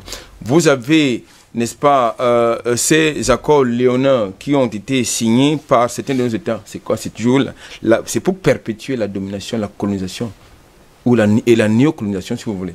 Donc moi, je crois donc qu'il est de la responsabilité des pays africains, notamment ceux des pays africains qui ont la race noire sur leur territoire, parce que même, il y a même encore un problème qui va se poser, c'est-à-dire l'organisation interne, parce qu'avant d'aller revendiquer une quelconque restitution de la mémoire, il va d'abord falloir s'organiser. Mais puisque nous savons pas nous organiser, ça va poser un problème. Donc il y a d'abord un droit d'inventaire. Après ce droit d'inventaire, avant le droit d'inventaire, il faut d'abord une concertation endogène, notamment au sein des différents pays qui ont été victimes, que ce soit de l'esclavage, de la traite négrière et la colonisation. Il faut faire l'inventaire. Parce que les chiffres que les uns et les autres ont donnés sur ce plateau tiennent de qui? C'est ça le problème. Ces statistiques, est-ce que ça vient de nous? C'est pas quantifié. C'est pas quantifiable encore. C'est pas facile de les quantifier. Donc, je pense que lorsque vous avez fait dans l'inventaire, on va donc vous dire, écoutez, de manière solennelle, vous reconnaissez d'abord que vous avez fait cela, présentez vos excuses. Oui, il faut les présenter parce que, encore, même comme les reliques des héros algériens du côté de France ont été restitués en Algérie, le président algérien demande à Macron de présenter publiquement et officiellement les excuses de la France. Ça, on attend de voir. Ceci étant, la question de la dette doit être réglée. Mais il faut qu'il y ait quelqu'un qui va être courageux sur le continent, comme nous avons des activistes qui ont quand même pris sur eux de déboulonner quelques statuts qui nous rappellent des histoires sombres de la colonisation de la traite négrière, de l'autre côté là-bas, comme certains de nos compatriotes africains ont pris sur eux de récupérer notre patrimoine culturel à travers des actes symboliques. Il faut donc une organisation, mais nous connaissons justement que les Noirs, ils ont de la peine à s'organiser. Je ne le dis pas parce que je voudrais lancer la pierre à quelqu'un, mais c'est un fait. Si vous prenez, nous sommes autour de cette table, si nous prenons maintenant l'engagement de récupérer, n'est-ce pas, cette caméra qui est devant nous, il y en a qui vont reculer, d'autres qui vont dire, ils vont aller souffler à la hiérarchie qu'il y a un projet qui se prépare. Bon, bref, nous avons connu cela avec le franc CFA. Il y a toujours les nègres de maison et les nègres de chambre. Donc, vous voyez donc que lorsqu'il y a un objectif qui est, dans un mouvement d'ensemble, autant pour moi, dans un mouvement d'ensemble qui est peut-être engagé, tout le monde n'a pas le même objectif. On vous a compris parfaitement. Passez en parfait d'homme jusqu'à preuve de contraire. Les pays esclavagistes d'hier ont encore des colonies, ou encore les colonies d'hier sont toujours sur le continent africain. Et on a l'impression que l'Afrique a laissé faire. Non, on ne peut pas dire que l'Afrique a laissé faire. Il faut peut-être questionner aussi les fondements à la fois anthropologiques, à la fois culturels. J'ai l'impression que tout le monde est triste ce matin. À la fois idéologique, parce que c'est un sujet casse-tête qui est obligé de nous ramener nous-mêmes à nos propres responsabilités. Je veux commencer par là. Cette bagarre, je remercie Yamb d'avoir essayé de tracer, n'est-ce pas, c'est un fait saillant de cette problématique, mais cette problématique ne pourra connaître de véritable évolution que quand nous-mêmes, dans notre continent, nous pourrons enfin prendre la mesure de la chose et prendre les dispositions pour que nous soyons un continent qui puisse compter, dont la voix puisse être entendue dans le Conseil des Nations dans le monde. Je crois que cette réflexion est tellement profonde, c'est pour cela que certains qui nous ont précédés, je peux parler d'un Kwame Nkrumah, ils ont tourné l'affaire dans tous les sens. Ils ont dit, pourquoi on commence à aller de l'avant, pourquoi on commence à imposer de nouvelles donnes sur le plan mondial il faut absolument que nous, les nègres, au moins sur notre continent africain, nous puissions être unis. C'est pour ça que son formidable ouvrage Africa Must Unite, il faut le relire. Quand tu le relis, au-delà de la littérature, au-delà de la pensée, mais aussi le côté spirituel de cette formidable pensée qu'il faut vraiment dompter pour comprendre les enjeux. Parce que sinon, je vous assure, les activistes que nous sommes, d'une manière ou d'une autre, on va continuer à faire de l'activisme, on va peut-être continuer à bousculer certains codes pour faire comprendre aux Blancs, parce qu'il y a un débat aujourd'hui, par exemple, en Angleterre, on demande que le premier homme découvert sur le sol anglais était noir, par exemple. Ça bouscule les codes, ça bouscule qui est l'ancêtre des Anglais. Voilà, beaucoup de choses. Sinon, on va en rester là. Mais l'exploitation de l'homme par l'homme, lui, il va continuer. Le racisme, c'est d'abord l'exploitation de l'homme par l'homme. Oui. Ce racisme est le fruit d'une idéologie, des conceptions, des trucs bien pensés, par des oligarchies, par des intellectuels au service. C'est fait d'abord des monarchies, après de la bourgeoisie, pour continuer à exploiter le monde à leur profit. Quand on regarde même aujourd'hui l'Europe, on regarde l'Occident, même là-bas, les décalages sont impensables. Il y a des happy few qui ont l'essentiel, n'est-ce pas du tout? Et une large majorité de la population qui croupit dans la misère. Oui. Prenons le cas de deux autres races qui ne sont pas des races leucodermes, si on peut les appeler ainsi. Les Arabes, tout à l'heure, Yambé revient dans la Bible pour nous montrer en quoi les fondements du racisme qui peut permettre aux Arabes de se dire que ces nègres-là, ils n'ont pas d'âme, ils ne sont pas des êtres au même niveau que nous. Mais l'esclavage arabo-nègre, c'est 13 siècles. 13! Si vous parlez de 4 siècles avec les Blancs, c'était 13 siècles. J'ai quelques images, par exemple, de Zanzibar, où il y a même des échanges d'esclaves noirs entre les Arabes et les Occidentaux. C'est incroyable. C'est un sujet casse-tête. Mais il n'y a pas que ça. Tout à l'heure, on parlait des États-Unis et des Amériques, si on peut les appeler comme ça. On nous raconte que Christophe Colomb aurait découvert, tout le monde sait aujourd'hui que c'est faux, que c'est des histoires qu'on nous raconte.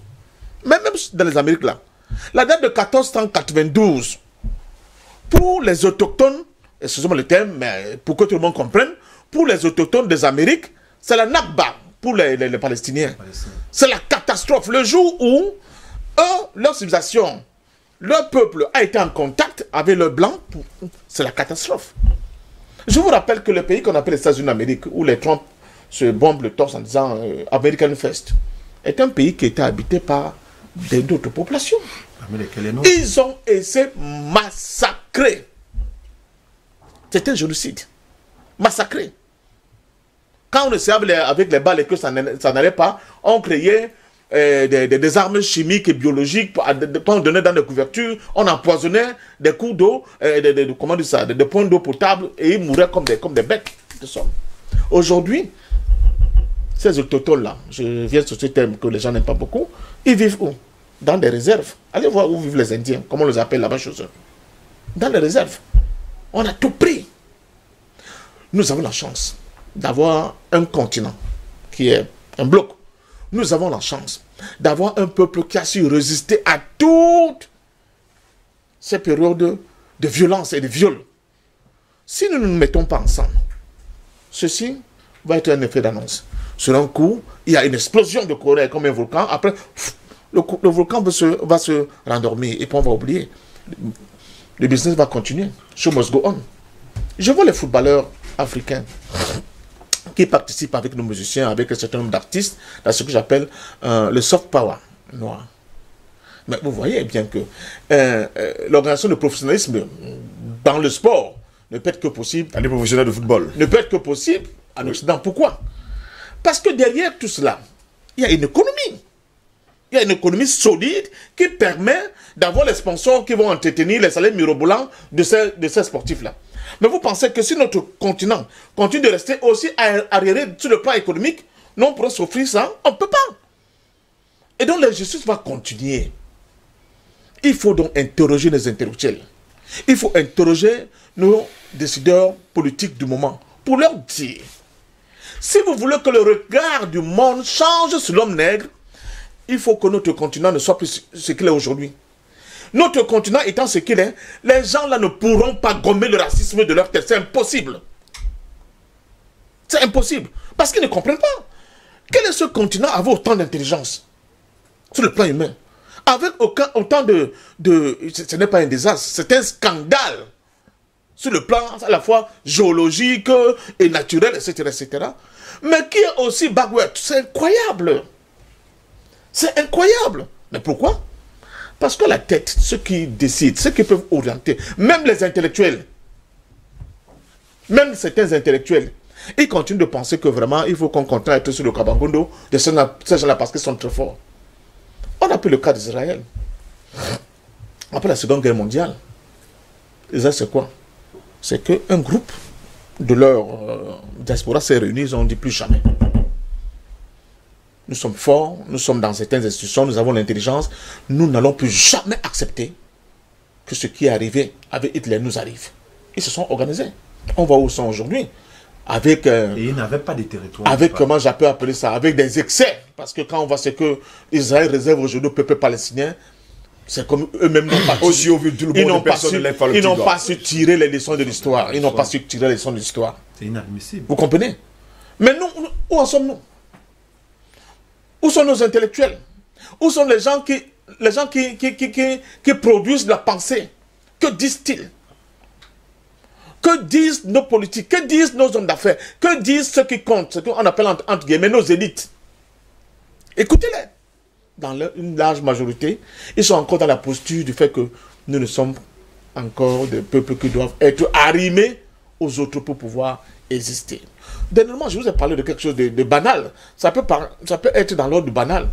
Nous avons dans un pays comme le Cameroun, dans beaucoup de pays d'Afrique, des gens qui ont trouvé pour cette solution, pour créer des industries, bien des petites industries, pour se faire de l'argent, de fabriquer des produits cosmétiques pour se décaper la peau, pour qu'on ne soit plus noir, pour qu'on devienne blanc. Et ils ont pignon sur eux. Ils ont des grandes pancartes de publicité à travers nos grandes avenues, et peu partout. Et c'est sur eux qu'on compte, soi-disant, pour sortir de la misère. Vous vous rendez compte? L'Angola, quelqu'un a cité l'Angola là. Vous savez quel était le projet portugais au niveau de l'Angola? C'était d'envoyer en masse des Blancs en Angola. Pour que ces Blancs-là fassent des enfants avec des femmes nègres. Pour inverser de manière décisive la population angolaise. En la métissant. En la métissant. Complètement. Allez voir Angola. Plus de la moitié des Angolais aujourd'hui, ils ne savent pas d'où ils viennent. Ils ne savent pas d'où ils viennent. Certains, par réflexe, et là j'ai la chance d'y être, ont décidé, ceux qui sont encore des Noirs, que pour rien au monde, ils n'épouseront plus jamais ni un Blanc, ni une métisse. Bon, chez vous, avoir une métisse au Cameroun, c'est le luxe. Ils s'en foutent. Par réflexe, parce qu'ils ont vu le danger de la disparition programmée de leur race. Je prends ces petits cas-là pour montrer que s'il n'y a pas de petits pôles de résistance qui s'organisent, et que plus tard, ces pôles de résistance fassent ce type de passerelles pour densifier ce combat-là, j'ai bien peur que des siècles après, on en sera encore là. Et regardez même l'attitude de la plupart de nos grands sportifs là. Quand ils ont percé, comme on dit, ils ont eu beaucoup d'argent. Ils épousent qui? Les blanches. Allez voir les juifs. L'argent doit d'abord tourner près de 10 fois entre les juifs avant qu'ils ne sortent. Chez les nègres, à peine on l'a, on remet sur le blanc. Comment vous voulez que les autres vous respectent? Les Chinois, ça peut à peu près 7 fois. Et tournant entre eux. Mais au-delà de la fin de l'esclavage, la nouvelle forme d'esclavage qui est née, avec cet apartheid validé par les États-Unis, bien appliqué en Afrique du Sud, mais qui existait déjà. On a beau taper sur Hitler, mais Hitler n'a pas fabriqué la poudre à canon. Non! Il n'a fait que reprendre ce qui existait déjà dans la mentalité bien ancrée, n'est-ce pas, de ce genre-là. Il faut une déconstruction à la fois idéologique et anthropologique de ce thème. Et pour cela, il faut justement qu'on muscle le jeu. Et c'est pour ça que je vais revenir aux fondamentaux des pères du panafricanisme. Ils ont bien compris les Dubois. Ils ont bien compris. Je crois qu'ils n'ont pas voulu mettre certaines thématiques en avant pour ne pas s'attirer de foudre des gens ce qu'ils étaient. Mais ils ont bien compris que la solution pour qu'on commence à respecter le noir, pour que le noir commence à poser de manière, j'allais dire, dense, cette problématique du racisme, c'était qu'il fallait qu'on se regroupe entre nous, qu'on soit un continent, n'est-ce pas? Et que ce continent-là commence maintenant à dire au monde moderne, voilà, voilà, voilà, nous sommes des êtres humains. Mais maintenant, je sors par là, je me demande, oui, si ce projet sera possible avec le capitalisme qui dirige le monde. Ce mode économique permet toujours qu'il y ait des comment on appelle ça, des différences, des décalages, des schismes entre les êtres humains et l'homme noir par essence. A toujours été cette main-là où tout le monde veut venir manger. C'est pour cela qu'il faut aussi travailler pour détruire ce capitalisme néolibéral aujourd'hui qui dirige le monde en maître. Il y a aussi le racisme, c'est l'un des fondements du racisme, ce capitalisme-là. Oui. Les autres, les Chinois l'ont compris, les Japonais l'ont un peu compris. On va comment se battre avec les moyens qu'ils ont pour essayer de renverser la vapeur, mais ce n'est pas évident parce que pour qu'eux ils aillent vite, il faut que nous les Africains on se réveille. Or, tant que l'Afrique va être dans le sommet comateux, sur le plan au moins politique dans lequel elle est aujourd'hui, qui a un déphasage avec les ambitions de sa jeunesse, parce que c'est ça aussi la vérité, quand je vois Maître Yam dérouler tout ce qu'il a déroulé là, c'est ça la voie profonde de la jeunesse. Mais nos politiques, où sont-ils? Les loges ont disparu. Les ordres ne viennent plus d'en haut du centre pour irriguer la périphérie avec les nouveaux droits de l'homme que sont par exemple l'homosexualité, etc., etc. C'est comme ça qu'on va faire pour s'en sortir. J'ai bien peur. Donc, continuons de conscientiser, d'éduquer notre jeunesse pour leur faire comprendre que la bataille là, c'est une bataille qui va changer complètement la face du monde. Et c'est justement cette bataille que nous menons tous les matins sur DBS Matin. Albert Anatola, ici, vous avez besoin de réagir rapidement sur les propos de... Je voulais dire tout simplement, je voulais dire rapidement, Steve, que notre histoire, ce n'est pas les autres qui doivent l'écrire. L'initiative ne veut même pas partir des autres, des gens qui nous ont maltraités, martyrisés, non. On a l'impression que sur le continent africain, tout le monde est muet. Non, l'initiative ne veut pas partir de là-bas. C'est la question que moi j'ai besoin de poser, j'ai besoin de vous poser cette question. On a l'impression que sur le continent africain, il n'y a que les journalistes qui en parlent. Pendant ce temps, il y a des jeunes gens qui se lèvent pour justement se lever, pour réclamer à corps et à cri leur liberté, mais les politiques, il y a un terme que j'ai l'habitude d'utiliser, qui vous fait souvent rigoler. Je parle souvent des administrateurs coloniaux qui sont sur le continent africain. C'est-à-dire qu'en réalité, ils ont été formatés pour pérenniser justement l'idéologie du maître. Maintenant, donc, la plupart, ils vous parlent de caviar, ils vous parlent du vin rouge, ils ne vont jamais vous parler du matango ou bien du mbongo. Non, ils vont vous parler du caviar, du vin rouge, ils vont vous parler de trucs qui sont de là-bas. Parce qu'ils sont dans un formatage culturel. Ce que je voudrais dire, c'est quoi? C'est que il faut déjà une introspection. Parce que, et puis, il faut que l'homme, le noir que nous sommes, nous changeons nous-mêmes notre propre perception. Parce que c'est la perception que nous avons, que les mains que nous donnons nous-mêmes, qui fait en sorte que les autres nous perçoivent comme ils nous perçoivent. C'est de ça qu'il s'agit. Avant d'entrer dans une ancienne vie, j'ai eu à travailler dans une entreprise privée, très jeune, j'avais 23 ans. J'ai eu l'amabilité, j'allais dire, la curiosité de constater qu'il y avait des blancs incompétents. Mais quand le blanc est incompétent, il ne vous montre pas qu'il est incompétent. Il apprend tout en vous donnant l'impression qu'il comprend ce que vous faites. Et je voyais quelquefois des collègues qui étaient obnubilés parce qu'ils étaient dans un milieu de blancs. En fait, je crois que mon indépendance, ma liberté d'esprit n'a pas commencé aujourd'hui. Et après, je leur faisais comprendre qu'attendez un peu, mais ce monsieur, il est incompétent. Mais comment vous ne parvenez pas à comprendre que lorsqu'il vous pose telle question, ça veut dire qu'il ne connaît pas? Mais ils avaient des gros salaires, logés avec des voitures de service. C'est pour vous faire comprendre que très souvent, c'est nous-mêmes le problème. Même si, c'est vrai qu'au départ, ça, n'a peut-être pas voulu évoquer cet aspect-là de l'histoire.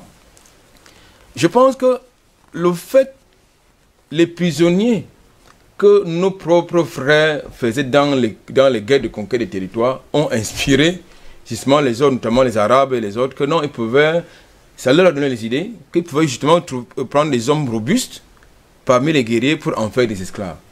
C'est de ça qu'il s'agit. Donc il y a également une responsabilité même parmi parmi nos peuples, parmi nos peuples, dans la population, il y a une responsabilité. Et ensuite les autres. Donc il faut donc une introspection. La preuve c'est que, tout à l'heure je l'évoquais dans ma première prise de parole, à savoir qu'aujourd'hui, est-ce que nous sommes capables de nous organiser pour que ce ne soit pas les autres qui prennent les initiatives, pour que ce ne soit pas les autres qui écrivent notre histoire? Non, c'est nous qui devons écrire notre histoire, c'est nous qui devons prendre les initiatives de manière courageuse et changer notre perception, la perception que nous avons de nous-mêmes vis-à-vis des autres. Dr Yam, je voudrais faire deux remarques. Je demanderai au grand fandom d'éviter un peu le thème nègre. Dans le monde occidental, c'est un terme méprisant qu'on utilise pour appeler les Noirs. Nègre, c'est méprisant. J'aimerais dire quelque chose à ici. Faisons très attention à dire un certain nombre de choses comme ça, comme si elles allaient de soi. Vous ne pouvez pas vous permettre de dire que nous avons inspiré l'esclavage.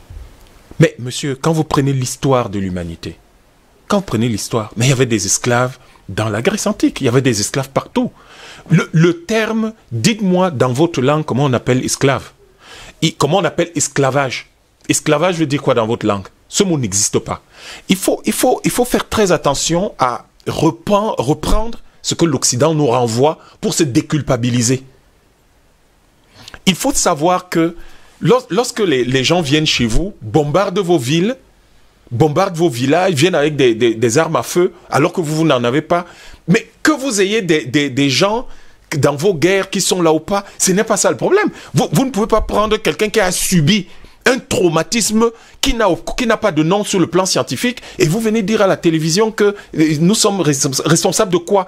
Vous pensez que les gens qui participaient aux rafles en France, en Allemagne, en Belgique et en Hollande, qu'il n'y avait pas des juifs dedans? Non, il faut rien du tout. Il faut rien du tout. Laissez-moi parler. Laissez-moi parler, il faut rien du tout. Laissez-moi parler, il faut rien du tout. Il faut rien du tout et il faut qu'on soit sérieux. Il faut qu'on soit très sérieux.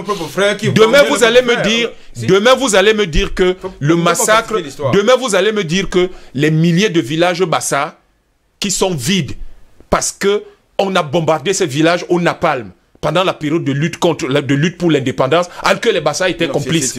C'est pas différent. C'est pas différent parce qu'il y avait des soldats. Il y a des soldats, des gens conscrits, des personnes qui avaient le fusil sur la tempe et qui devaient aller montrer où se trouvent ces villages, qui devaient aller montrer où se trouvait le groupe de Maki. C'est la même chose.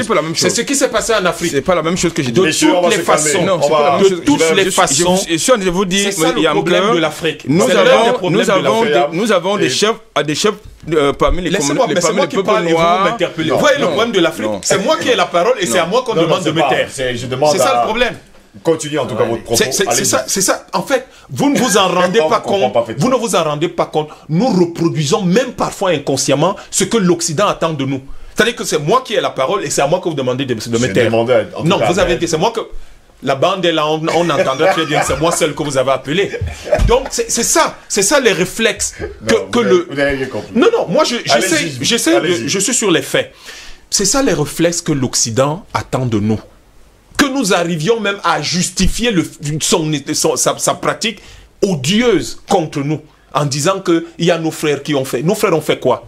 Des gens viennent bombarder au village et on commence à dire que nos frères ont fait. Nos frères ont fait quoi? Là, on parlait de l'esclavage arabe. Les gens débarquent dans vous, ils ont même un mot pour dire ça, razzia. Ils débarquent dans vos villages avec des chevaux, avec des armes à feu, avec tout ça là. Vous commencez à dire que il y avait les Africains qui aidaient. Ils aidaient quoi? Vous pensez qu'il n'y avait pas des soldats juifs qui aidaient à faire les rafles pendant la Deuxième Guerre mondiale?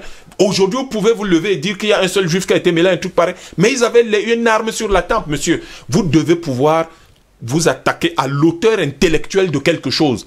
Pas un larbin qui est au milieu, qui est dans la procédure, dans le process. C'est à l'auteur intellectuel que vous devez vous attaquer. À celui qui est responsable. À celui qui, au bout du compte, quel que soit l'angle, le bout par lequel vous prenez la chose, est coupable. Messieurs, qu'est-ce qu'on fait maintenant? Je dis ceci. Dans quelques secondes, nous allons partir. Qu'est-ce qu'on fait? Oui. Je crois que moi, je vous ai dit dès le départ ce qu'on a à faire. On se ferme. Se fermer, vous savez, hein, à situation radicale. Lorsque vous avez des centaines de millions de morts, des gens qui vous ont tué, des gens comme ça, qui ont déstructuré tout un continent, mais vous commencez pas à avoir des solutions des cosmétiques. Vous prenez une décision radicale qui bouleverse le monde entier. Quand les Arabes ont décidé en 1973 d'augmenter le prix du pétrole, vous croyez qu'ils ont commencé à rigoler? C'est ça qui a fait leur fortune aujourd'hui. Et qui a bouleversé l'équilibre du monde. Pourquoi est-ce que nous, les Africains, on est toujours en train de dire il faut d'abord qu'on fasse, d'abord quoi? D'abord quoi? D'abord quoi? D'abord quoi? Lorsque vous avez des centaines de millions de morts qui sont c'est-à-dire que quand on fait la comptabilité, vous avez des centaines de millions de morts sur la table. On fait quoi? Je pense que ce qu'il y a à faire aujourd'hui, ce n'est pas une question d'activistes. Les activistes ne règlent pas ce genre de questions. Les intellectuels, oui. Les deux seules catégories qui sont censées régler ces problèmes, c'est les intellectuels qui doivent dire aux gens la vérité. J'espère avoir essayé de dire aux gens d'où tout cela vient, où est-ce qu'ils peuvent trouver. Parce qu'il ne s'agit pas de raconter, il s'agit de dire aux gens, allez lire telle chose, qu'on utilise tous les jours. Ils vont à la messe pour les catholiques 5 fois par jour. Ils vont à la prière pour les musulmans 5 fois par jour. Ils vont à la messe, au temple, je ne sais pas trop quoi, pour les églises réveillées tout le temps. Ils ont leur Bible en main, ils ont leur Coran en main, c'est écrit dedans. Donc il y a un livre qu'on peut trouver partout, même sur Internet, qui justifie cette affaire-là. Il y a une deuxième chose. C'est pas vous et moi, c'est pas un activiste qui va modifier le système éducatif. C'est les hommes politiques. Prenez notre système éducatif au Cameroun. On parle de l'esclavage en combien de temps? Je parle sous le contrôle d'un professeur, d'un enseignant dans le secondaire. Juste en 4e. Bien, on en parle en classe de 4e. Ils ne savent même pas de quoi ils parlent, on ne comprend même pas. Et on en parle chapitre en passant. Un chapitre en passant. Non, à peu près 3 chapitres, c'est-à-dire en passant. En Afrique, dans le monde et puis au niveau du Cameroun. Mais c'est vague. En passant, c'est très vague. C'est un enseignant qui parle. En passant. Ça, il y a des livres d'ailleurs qui ont été publiés, édités justement en France. C'est-à-dire qu'on n'a pas jusqu'à présent théorisé sur l'esclavage. Très bien. Donc voilà que c'est un enseignant qui parle. C'est pas moi qui dis. Donc vous avez là des décisions, les décisions qui ont mis en place le mouvement par lequel le racisme s'est produit et existe aujourd'hui. Ces décisions n'ont pas été prises par des activistes. Elles ont été prises par des autorités installées qui avaient un pouvoir temporel des rois. Vous vous souvenez de tous les deals du roi d'Angleterre. C'est des rois, c'est le pape.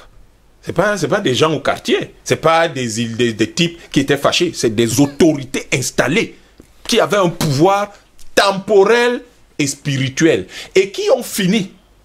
Alors, les autres choses qui vont suivre, le Code noir, Colbert, machin, tout ça là, ça viendra. Les décisions, par exemple, de blanchir l'Argentine aujourd'hui, les décisions par rapport au Brésil, tout ça est venu après, les États-Unis, les lois Jim Crow, tout ça est venu après. Mais c'est des autorités qui ont décidé d'un certain nombre de choses. Et donc, aujourd'hui, ce qu'il nous faut faire, ceux qui pensent que nous devons lutter contre le racisme, ceux qui pensent que nous en avons marre, qu'il n'y a plus de raison, qu'il arrive un jour que nous avons des centaines de millions de nos frères tués de façon aussi simple, doivent prendre le pouvoir. C'est à eux de prendre le pouvoir. On ne va pas construire les États-Unis d'Afrique, le rêve de Nkrumah ou de Garvey ou de Dubois ou de tout le reste, ou de Oumiobe. On ne va pas construire ce rêve en parlant simplement sur les chaînes de télévision. Ça, c'est le travail intellectuel. On doit le faire pour informer le peuple, pour le préparer. Mais il faut prendre le pouvoir. Parce que c'est lorsqu'on peut signer un décret, une ordonnance, qu'on peut faire voter une loi, qu'on peut faire adopter une loi, qu'on peut la promulguer, qu'on modifie le monde. On ne modifie pas le monde en étant dans les amphithéâtres, en écrivant seulement les livres. Là, on influence, on prépare le peuple, on l'informe. Et il nous faut de grands hommes, des hommes sérieux, des hommes qui ne sont pas dans une perspective de lutte des Noirs contre les autres, ce n'est pas ça, mais dans une perspective de lutte contre tous les maux qu'on a fait subir aux Noirs pour éviter que les autres ne les subissent un jour. Mais au fond, je vous le dis encore, tout à l'heure, je crois que c'est ici qui parlait de la dette, pourquoi on a endetté alors que c'est nous qui sommes les Africains. Je pense que les gens nous ont tellement traumatisés que nous avons tendance à oublier que nous sommes l'aîné du monde. Et en tant qu'aîné du monde, tous les autres qui tentent ou qui essaient tout le temps, de plus en plus, ça a commencé par les Européens, les Arabes, maintenant il y a même les Chinois qui s'en mêlent. Ils nous regardent tous avec mépris parce que nous sommes pauvres. Mais nous sommes l'aîné du monde. L'aîné n'a pas honte. Nous les regardons avec beaucoup de bienveillance, mais désormais, ça va être avec beaucoup de fermeté. Et c'est pour ça que j'appelle l'Afrique à se fermer. La meilleure façon de s'assurer que l'Afrique est fermée, c'est les hommes politiques qui vont décider du jour au lendemain. Fermer, la fermeture, elle est physique. Comme on a fermé les frontières, là. Vous avez vu, non? On a fermé les frontières. L'Afrique est morte.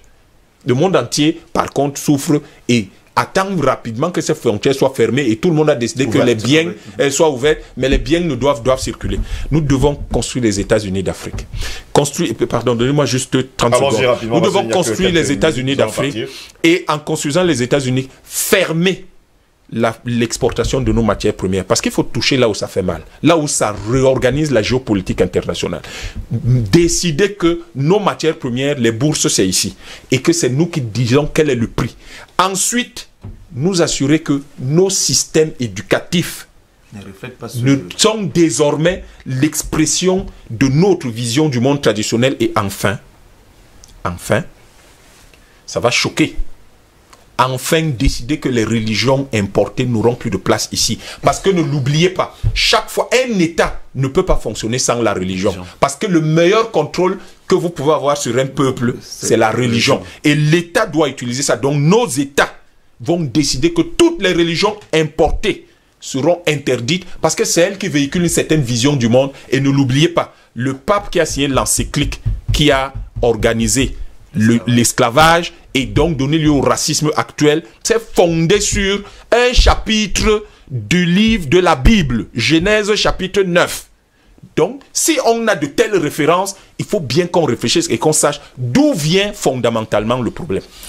Éric Bikaï, c'est vrai qu'on va se fermer, mais bon, on va pas se fermer à tout, il y a pas mal de mauvaises choses également. Puisque on dit que nous sommes l'aîné du monde, nous devons également regarder les autres avec bienveillance. C'est ce que Yamba a déclaré, il est encore pour en même temps. Il ne faut pas également revenir sur d'autres choses. Vous êtes enseignant, on ne va pas également oublier que il parlait d'un problème éducatif. Quand on a seulement 3 chapitres sur l'esclavage, et on va le dire comme ça, vaguement, c'est quand même un gros problème. Je n'ai pas dit qu'il y a 3 chapitres sur l'esclavage. J'ai dit que l'esclavage n'est pas assez théorisé pour que la jeune génération qui n'a pas vécu l'esclavage puisse en prendre. Vous vous rappelez quand même qu'il y a eu une polémique l'année dernière sur les manuels scolaires. En classe de 5e. En classe de 5e. On parlait de transgenre, l'homosexualité et tout ce qui va avec. Ça, c'est beaucoup plus facile. Donc là, c'était beaucoup plus facile. Et à l'époque, on était également sortis dans les médias pour essayer d'estiper ce type d'enseignement pour nos jeunes générations. En disant que lorsqu'on enseigne un certain nombre de thèmes aux enfants, la réciprocité, c'est que l'enfant pratique. Donc en réalité, on est en train d'enseigner l'enfant à pratiquer très rapidement. Mais nous, on parle d'un problème de conscience africaine, c'est-à-dire la mémoire africaine. Et nous estimons qu'elle n'est pas suffisamment enseignée pour être bien comprise. Tout comme une bonne partie de l'histoire de la colonisation de l'impérialisme n'a pas suffisamment été transmise aux enfants ou des luttes anti-indépendantistes pour qu'ils puissent prendre conscience.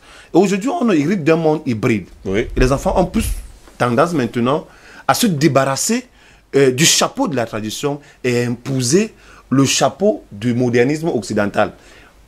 Un modernisme, en réalité, lorsque ils atteignent ce summum-là, ils se font rapidement rappeler qu'ils ne sont pas de ce monde. C'est la raison pour laquelle Parfait disait tout à l'heure que à peine un noir a eu d'argent qu'il a donné à une autre communauté. Or, ailleurs, quand un membre de la communauté a eu l'argent, il recycle d'abord ça tout autour de la communauté. Et que cette histoire de nos célèbres footballeurs, parfois intellectuels, qui prennent pour épouse des femmes qui viennent d'ailleurs, c'est aussi une façon de laisser l'argent dans l'autre communauté. Parce qu'en réalité, lorsqu'on est marié... Vous regardez seulement les footballeurs alors qu'il y a des chefs d'État qui ont épousé des blanches. C'est ce que je sens, on dit la même chose. Et puis à côté de ça, il y a un autre volet que... Vous aimez bien les footballeurs alors que vous oubliez que je sur le continent africain... de ne pas dire. Ils sont là. Concernant un peu le comportement de la France et de M. Macron. Voyez-vous, en février 2017, il se retrouve en Algérie. Et dans son discours, il prononce que la colonisation a été un crime pour l'humanité. J'espère qu'il n'avait pas dit que la colonisation algérienne a été un crime pour l'humanité. Mais lorsque la polémique des oripeaux, de l'esclavage éclate, il dit que Colbert, on ne va pas déboulonner aucun statut parce que on avait, vous voyez un peu la manipulation la statue de Colbert qui tourne d'ailleurs devant l'Assemblée nationale française. Non, en réalité, il y a une chambre qui a été prévue justement à haute voix. les Blancs, quelle qu'en soit leur origine, méprisent fondamentalement le noir. Lorsqu'il s'agit d'un problème noir, il y a toujours un traitement de 2 poids, 2 mesures. Le mec se retrouve en Algérie parce que les Algériens ont farouchement fait la guerre aux Français. Les ont même battus sur le terrain militaire. Il reconnaît que leur exaction... On rappelle que les Français n'ont jamais gagné aucune guerre sur le continent africain. Il reconnaît que leur exaction était un crime pour l'humanité. Mais là où le crime pour l'humanité est palpable, est visible, il dit on ne déboulonnera aucune statue, notamment de celui qui est l'un des théoriciens de l'esclavage dans l'Empire français. C'est terrible. Il y a une raison. C'est terrible. Il y a une justification. Patient Parfait, donc pour terminer cette édition, finalement, les 10 actes pris par les ex-colonies sur le sol africain ne servent absolument à rien. C'est un... c'est quand même pas, c'est pas des actes. Il y a des entreprises qui ont pris des actes.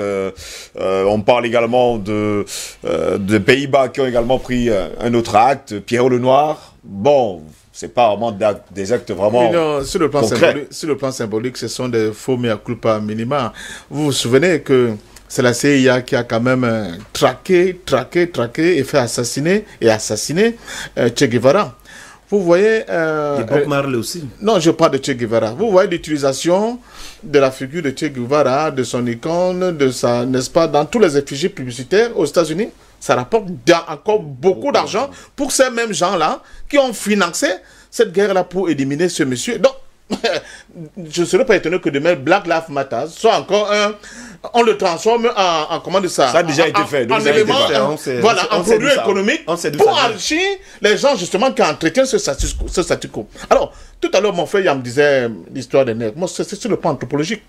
Quand Cheikh Anta Diop écrit Nation nègre, c'est quoi? C'est pas un insulte à l'homme noir. Vous voyez? Quand on parle même de l'Afrique, l'Afrique c'est un mot arabe, hein, qui vient d'Afrique. L'Afrique, peut-être que quand on aura le temps de bien étudier, peut-être qu'on peut débaptiser, n'est-ce pas, ce continent, comme le nom Cameroun.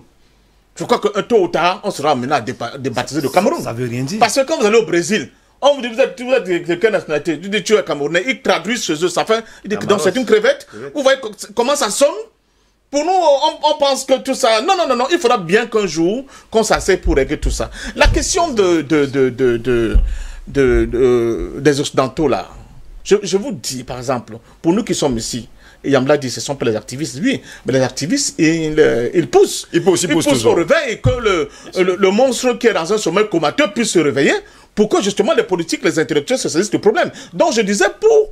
en ce qui me concerne, vous avez parlé de Colbert, on n'a pas voulu les codes noirs, tout ça, les codes d'indigénat. On en a parlé d'ailleurs sur mais l'individu, le personnage central, bien sûr, voilà, où tous les politiques français s'accordent, a dit que là, c'est la yellow line qu'il ne faut pas franchir, c'est la personnalité de De Gaulle. Or, le 27 août, c'est pour bientôt. Il faudrait bien qu'on questionne le rôle de De Gaulle dans ce travail d'assujettissement, mais surtout de prolongement de cet esclavage qui ne dit pas son nom, de ce racisme qui ne dit pas son nom sur le continent africain. Albert Anatola ici, messieurs également, en quelques secondes, hein, pour sortir justement de cette édition de DBS Matin. On ne va pas également oublier que dans les cartes, il faut le dire, du monde, l'Afrique a la même proportion, alors qu'elle a 30 millions de kilomètres carrés. Et pendant ce temps, les autres ont 9 millions de kilomètres carrés, 8 millions de kilomètres carrés, et ils sont plus gros. On ne comprend pas. Albert Anatola ici. D'abord, le débat de mémoire... Là encore, c'est un autre problème. D'abord, le débat de mémoire... Parce que normalement, l'Afrique devait être très grosse sur la carte. Non, je veux dire que le devoir de mémoire... Elle a même une petite proportion. Oui, le devoir de mémoire exige d'évoquer tous les paramètres de l'histoire sombre de la race noire. Sans tabou. Ça, c'est important, parce que ça, c'est aussi important. C'est pour, par rapport à, n'est-ce pas, à la poussée qu'il y a eu tout à l'heure, l'échange, au cas que j'ai eu tout à l'heure avec Yam. Ça, c'est de deux. Je pense que tout à l'heure, j'ai également indiqué cela. Lorsque vous laissez les autres écrire votre histoire, ils écrivent mal, ils la travestissent et de manière erronée. C'est de ça qu'il s'agit. En 1884, à Berlin, on a partagé le continent africain avec des frontières imaginées comme vous voulez. Comment voulez-vous que ces gens-là qui ont été malhonnêtes au départ le soient aujourd'hui? Donc c'est à vous justement de restituer la vérité de l'histoire et des faits. Maintenant, qu'est-ce qu'on fait? Comme vous avez l'habitude de dire, tout à l'heure, il y a Yam qui a fait une proposition qu'il faut s'en permettre. Parce que vous avez...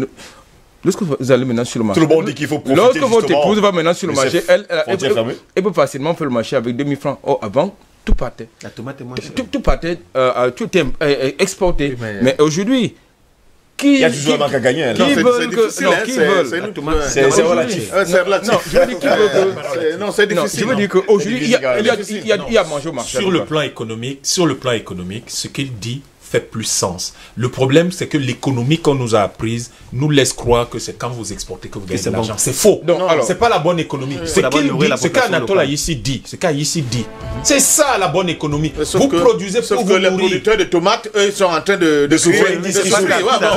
vous avez D'accord. donc créé, il faut créer un Quel est le nouveau coût réel? économique. Non, faut pas que vous ne Non, vous laissez faut pas créer. prendre à ce jeu. Non, non, Quel non. est le coût? Non, attendez, monsieur Oui. Ndom. Terminons, Quel est monsieur. le coût exact de la production de tomates? Faut pas que les gens vous prennent dans des faux trucs. Le coût exact de la production de tomates fait que le vrai prix du cajot de tomates ne doit pas dépasser 1000 francs. Faut pas que les gens vous racontent des Non, histoires. non, ce n'est pas ça. C'est ça Merci. qu'il s'agit. Ce n'est pas de ça qu'il s'agit. Il s'agit faut de quoi? construire. Il n'a pas terminé. Il faut construire qu'il termine. un environnement économique qui permet quand même aux producteurs de tomates D'encadrer. Le coût exact parce que sinon, permet que ça fasse en quelques secondes. En quelques secondes, En quelques secondes, le maintenant, temps sur est le fini. plan, Ouais, sur le vas-y. plan culturel, il faut que, n'est-ce pas, le continent africain, en tout cas la race noire, écrive son histoire. Que la race doit écrire son histoire. Et lui, peut-être qu'à vous aussi, vous nous Je dites voulais juste introduire un petit mot sur, Le dernier sur parti, ce hein. débat entre Dr Yambe et Albert Anatole ici tout à l'heure. Pour dire en réalité que ce que Aïs Santé dit a tout son pesant d'or. Quand vous regardez du golfe de Guinée au niveau du golfe d'Aden, à l'époque, avant des contrôles de commerce, il y avait ce qu'on appelle les ports négriers. Et on connaît sur ce continent-ci qui l'esclavage a enrichi, au-delà des Occidentaux. Vous connaissez toutes les Bah, personnes. finalement, vous voulez qu'on recommence Non, le non, non, débat? je pense, on recommence pas. On recommence pas. Je dirais pas autre C'est chose. terminé. Je suis d'accord avec Yam, Il y a- mais c'est notre débat. On a le temps de Il faut pas, faire il faut le pas débat, du tout, le débat faut pas plus du tard. tout faire ça. C'est-à-dire que quand c'est vous le faites, débat. quand vous faites des enquêtes sur la collecte sur l'identification et les arrestations des Juifs en Europe, vous pensez qu'il n'y a pas des Juifs qui se sont enrichis là-dessus? si. Vous pensez qu'il n'y a pas des Juifs qui ont participé à ça? Mais Vous c'est pensez également même ça pas qu'il y a- l'histoire, parce Le que problème, c'est- non, c'est pas attendez, une collecte partielle, attendez, c'est seulement ça l'histoire. Merci. nous Merci. les Africains, notre rôle n'est pas de nous. Si nous disons, nous allons d'abord tuer nos propres frères qui auraient été à un niveau ou à un autre. Ils sont même plus en vie. Ne Bien. vous inquiétez pas. Non, non, non, non, ils ont des descendants. Alors, ce qui va se faire, c'est qu'on ne réglera pas le problème. Le problème n'est pas entre nous contre les Africains. Et c'est ça le danger. Oui. Parce que c'est ça le danger et c'est ça que l'Occident attend. Merci le beaucoup. problème est que l'Afrique règle quelque chose qui l'oppose à quelqu'un qui n'est pas. Mais en même temps, ça n'empêche pas qu'on évoque ça comme étant également l'un des... Merci, Parce que merci moi, monsieur Vous d'avoir vous été là ce attaquez matin. à celui qui est responsable ou vous les gars, la parlez de ses réalisation- relais, de ses larbins. Mais les Je deux. pense que c'est Les deux. terminé pour ce matin. Messieurs, passez un mauvais homme, je vous dis merci. Merci. Il y a beaucoup de testostérone sur le plateau. Albert Latour ici, merci également. Dr Yam, Eric Bebelikaï, merci. Parce que si je continue à vous laisser parler, ça va jamais se terminer. N'oubliez surtout pas, mesdames, messieurs, c'est ici que s'achève cette autre édition de Libye ce matin. La troisième du genre de cette semaine, n'oubliez surtout pas. Eh bien, le blanc est une couleur de circonstance, le noir, la couleur de tous les jours. Et je porte le monde depuis le premier soir. Bonne journée à toutes et à tous et à demain, s'il plaît à Dieu. Au revoir.